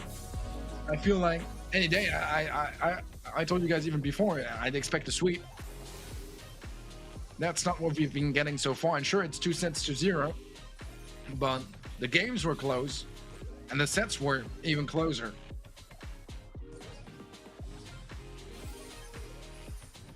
So there's not that much that Platoon need to adjust to turn those games around and secure some sets, but they need to make those changes right now. Otherwise, it's the end of their journey here at GameStars, and they'll be going home with much less than they wanted. Contrast in kills and damage is really big, although it's only 1 goal making the difference. But 1 goal makes the difference, and that's Blows Gaming taking a 2nd set. That's quite big, because now they have a lot of room to breathe in. And Platoon, they don't have any room for any mistakes anymore. 2 games in a row, and it's GG's. 2 games in the same set, it's also GG's. And they need to hold on like that for 3 sets in a row. That's gonna be tough. Carlos coach, Antonio safe analyst. Thank you, Andrew. I mean, I knew that Carlos was the coach for Zero Zone Spain. I did not know if he stuck with the roster for when they joined Blows. So that's manager, yeah. So they do have a lot of stuff, you know what I mean? So I feel like comps and all that stuff should be fairly on point. And in general, this match should not have been nearly as close as it's been. But we'll see if Gem 4 might be a different story. If finally Platoon can win more than 1 game in a set, have a bit more of a presence on the scoreboard, or if Blows can make it a convincing win so far. It's going better for Platoon, although Hamey does have that pull. And we all know how much of a difference those pulls can make. Flick hitting those shots, take down Bruby. And Hamey still sticking to his pull. Doesn't want to overcommit. Another gathered pump by the ticks, only 1 left, I believe. Flick is low HP, does fall, but the gems are retrieved by Cry Spirit. And now Hamey finally uses his pull, takes down the ticks. But by that time, Hamey has lost his advantage, and that's going to be the pull from Flick. Hamey falls. Fade does have a follow-up pull. He's able to use a cover there to survive the Tix's pull. However, countdown did start for a second.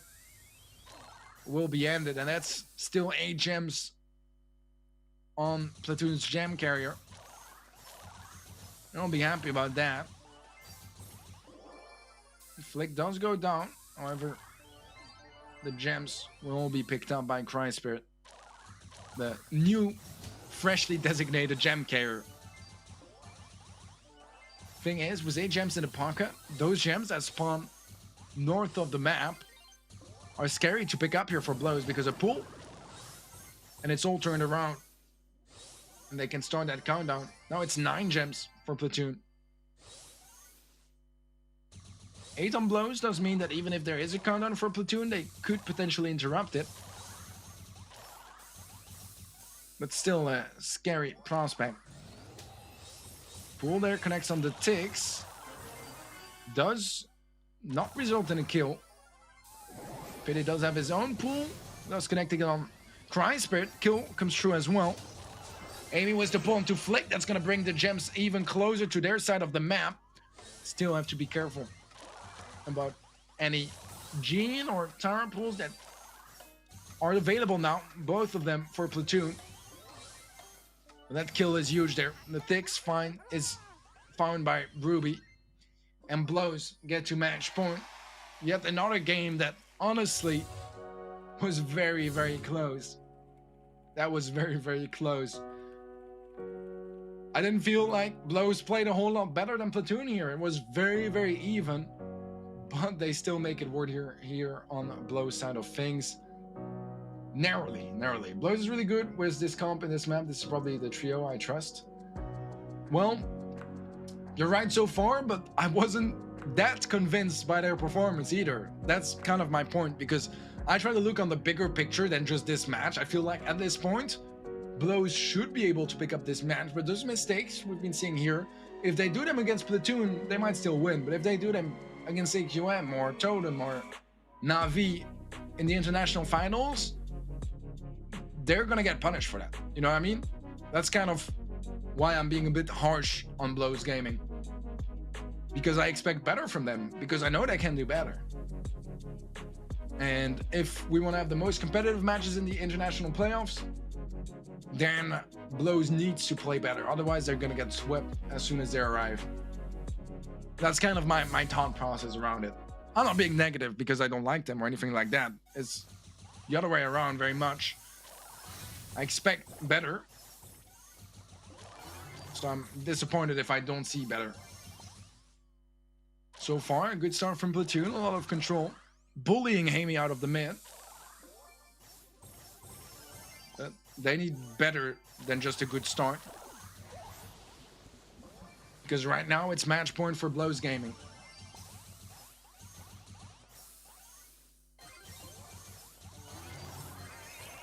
Nice gadget from the Thix. That's going to be problematic for Hamey, especially if there's a double pull that connects.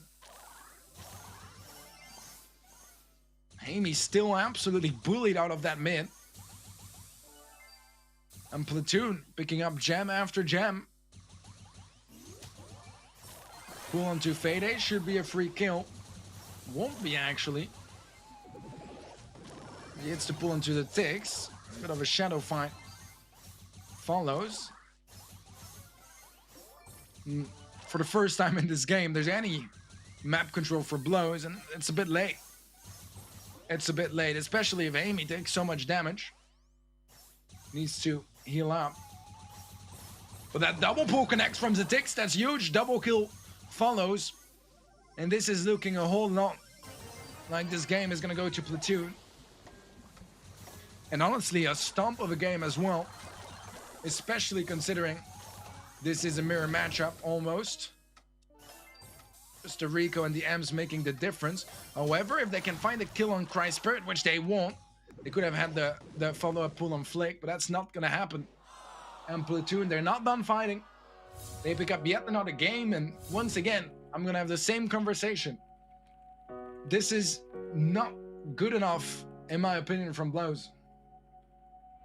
In a match like this, they should be much more comfortable and not have those games where it's almost a mirror matchup. And honestly, I prefer the comp from Blows. I think Rico is better than Ams here. And yet, they get stomped. That's disappointing on their side, but in the end, a win is a win. And if they can win this next game, they'll still get the trio. But it wasn't as convincing as I would have expected from them, and that's a little disappointing, especially with playoffs right around the corner. They'll need to step up, but it doesn't mean all that much, you know. Sometimes you have some bad games, you know, some bad days, and there are teams that play wars when they're facing worse teams, right? That just kind of adapt their level to their opponent's level, and maybe that is the case. I'm not entirely sure, but we'll have to find out as we move on to the decider here for gem grab. Platoon's last chance, but also a glimpse of hope. Very different comp this time around here from Blows, bringing in the max mid. Dix gets a great kill, almost finds Fede as well. Fede will survive and bring those 3 bolts home. 3 gems home, rather. Fede gonna get pulled, and that's a massacre here. Platoon, once again, just looking much better, just like the previous game. And that's the thing as well. Max is great, but I feel like the comeback potential is a little better when you have a Tara and a Gene in your team that can hit those monstrous pulls and turn around games. Trade on the right-hand side. Really gonna make a world of difference here. As Countdown is getting closer and closer to start. Another double pull there from the Ticks. And Blows just run into it. Countdown starting for Platoon. Blows need a miracle here if they want to have a chance at closing out this game, but I'm not sure if this is gonna be happening here. Fede, oh, does get the kill. Is gonna interrupt the countdown. That's quite clutch, but so much utility is used, and they still need to interrupt another one. And this time around, they need a kill on Fix, on Flicks. Otherwise, it's over. They're pushing forward, getting some damage down, but it's far from being enough. And Platoon strike back with 2 back-to-back games. And a dominant end of the set here for Platoon and Gem Grab. All right. As I said earlier, I feel like Blows are not playing well. And sure, the skill difference between both teams is enough that they can still be winning without playing well, but they need to start questioning themselves, because that's 2 games in a row here. That's a set for Platoon. That's going to be raising some of the morale and the confidence and the momentum for Platoon. And Blows can't have any of that, because there are still a set ahead, but 2 more games like that, and we're going to set 5.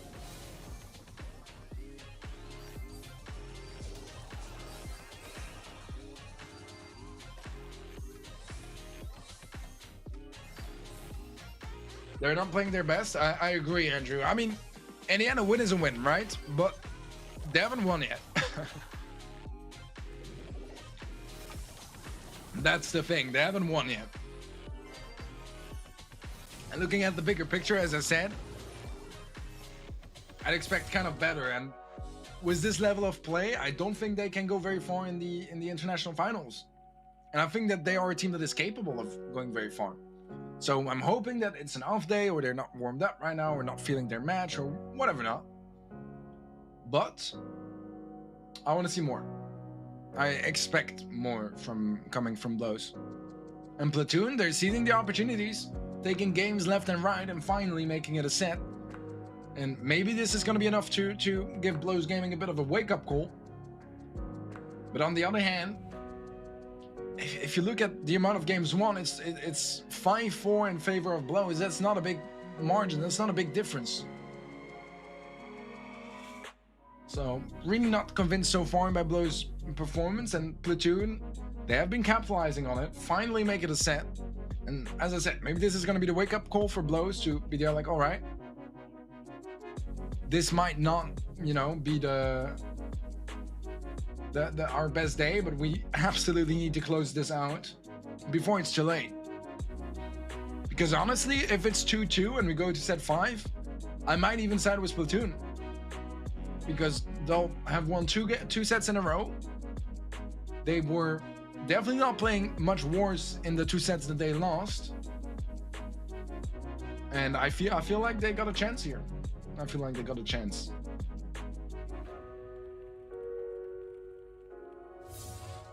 All right, set number 4. Moving on to Hot Zone.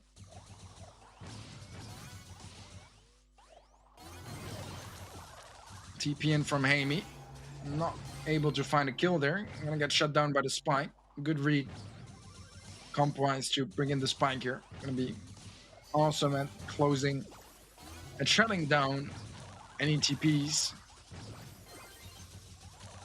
So far, very dominant start from Platoon. Another gadget is popped. Amy finally gets his second level. Almost goes down right after picking it up. Not that it matters too much, but at this point, Blows can use everything they can, and they get a solid foot into mid. Have some decent control. Far how long. He does get sniped out by Fade. If he keeps connecting those snipes, Blows can turn this game around. They just barely take back the lead now. Have to be careful. Things can slip quickly. Amy is going to go down to the ticks. And our Platoon are back with full on mid control. Back in the lead as well. And getting closer and closer to that 5th set. It would be an incredible comeback if they make it happen. And they're dangerously close. Blows though have won back some control. We remove that wall, which will make things a bit easier for the Piper and the long range surge. That trade might make a difference, but Spirit is solo HP already. Gets sniped out of existence by Fade. The ticks also sniped. Double tap by Fade, and Fade is the man that needed to shine here for Blows as they secure this game and their 3rd match point so far in this match. And now Platoon, they need to work all over again and reverse sweep yet another set. And that's gonna be tough. Because morale-wise, when you just escape 2 match points and then the next game it's a quick match point once again for your opponents, you're not happy. You're not happy. That's when tensions start to rise, nerves, and start playing worse. But some teams, they thrive off that pressure. Platoon could be one of them. I haven't watched them enough to really tell. But now they need to make each game count, and Blows, it looked still a little here and there, but Fade I think popped off, and that's important. You know, when you're not playing the best as a team and struggling, you need to rely on those individual plays, on those players that pop off, that get kills left and right, damage left and right, and cause a lot of problems on the other side. And Fade did that job. Now, can he do it twice in a row, or can Blows Gaming find the strength to make it a set anyways? I'm not sure, but it looked better, especially from the fact that he was having just a really strong game overall. Platoon, it's a terrifying situation. They just escaped 2 match points, and now right as we move on to a fresh set, a fresh start, a chance to, you know, keep building up that momentum, make it 3 games in a row going their side.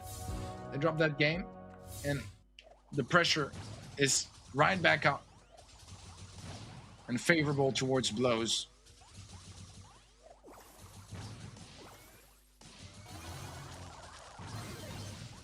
Maybe low HP, goes for the TP, but Flick reads it like an open book.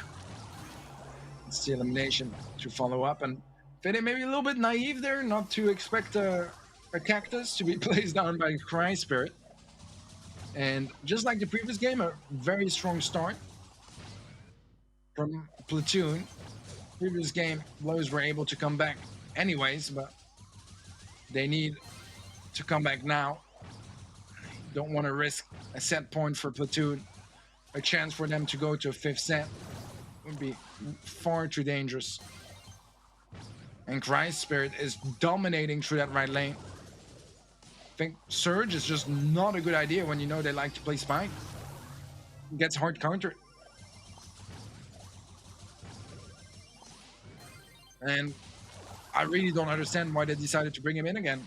I think it's lucky enough that they got the previous game. But this one is an absolute stomp in favor of Platoon, and we have some signs of life here from Blows, taking back some control.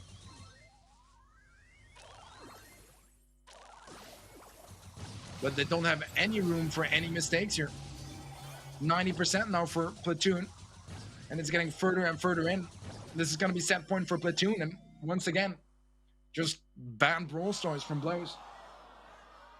And we have those games once in a while where it's better, But here, it's again, that was just not good. Because sure, Platoon are playing all right, but they're not a tier 1 team, far from that, you know? In the ranking, if you did an EU ranking, Blows would be what, top 10? Maybe even better? Platoon, most people would not rank them in the top 20, maybe not even top 30. That's not a match that is supposed to be close, right? It can happen, absolutely, but this is also just, yeah, Blows not playing at their full potential, and it's gonna be frustrating for Blows fan. Now, danger is actually there. I've been calling it out for this entire match, guys. I've been calling it out. They're not playing nearly as good as they should, and they're definitely getting punished for that. And there might be something behind the scenes that I'm not aware of, tensions or disagreements, or just a bad day, or players are tired. I don't know. But this is not looking too good for Blows, and I think they really need to shut this down now. Because if we go to that 5th set, I'm gonna be very worried for Blows. I think Surge has to go. I think Surge didn't work in game 1. It was very bad against Spike, and they still made it work because Faded did a phenomenal job mid, and Bruby was able to hold his own weight on the left lane. But I don't understand whatsoever why they would bring in the Surge again. Especially since Spike is very versatile here, you know? It's not like a one-time kind of pick that catches your opponents off guard. It's just good here. It's solid against tanks and etc. And it hard counters some brawlers, but it's also just good. And indeed, we do have the Surge out of the way. I'm happy that I read that right, but hopefully it's not too late. They have some decent control early on, and I like their comp a lot more. I think Sprout, finally something that can deal with that Spike.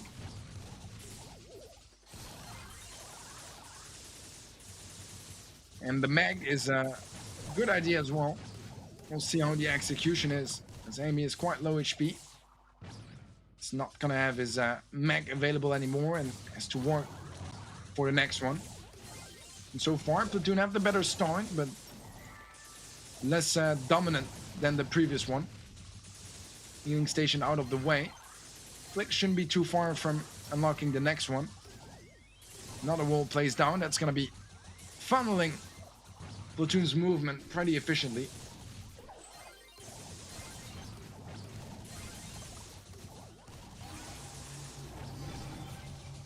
Nice swipe from Hamey. Takes care of the cactus before it heals Cry Spirit.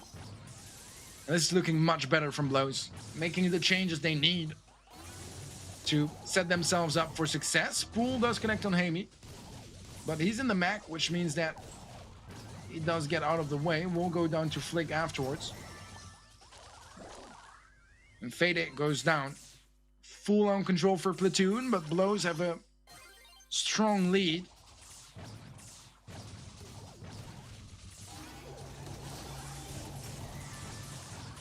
Amy pushing forwards. The tick's in a tough spot, and that wall is going to be so important. Healing station out of the way. This should be GG's here. As Blows, they do manage to close it out. But man, that match was much, much closer than it had to be. And I may have been a little harsh on Blows Gaming, but a win is a win. And hopefully they get to refocus and work and be ready for the international finals, because that's where their next match is going to be. They're heading straight up to the finals, battling it through their elimination bracket, but they make it work, and that's what matters. Platoon was a strong performance tonight. Definitely impressed by their level of play, but I felt like Blows was giving them way too much space playing, but not only having meh comms here and there, also just their execution being a little weak, a little naive at times as well. The amount of double pulls we saw from Atara was just, nah, that should not be happening, right? Gonna happen once in a while, but what, four of them, something like that? That's a little too much. But I think Blows are a roster full of talent, but is absolutely capable of much, much more. And I'm genuinely hoping we get to see that in the playoffs. Because this was, for me, a little bit disappointing. And I don't want to say that in a negative or a wrong way. But I think that it's important to point out what is happening, right? And they were definitely underwhelming. But as I said, a win is a win. They have a little bit of time until the playoffs.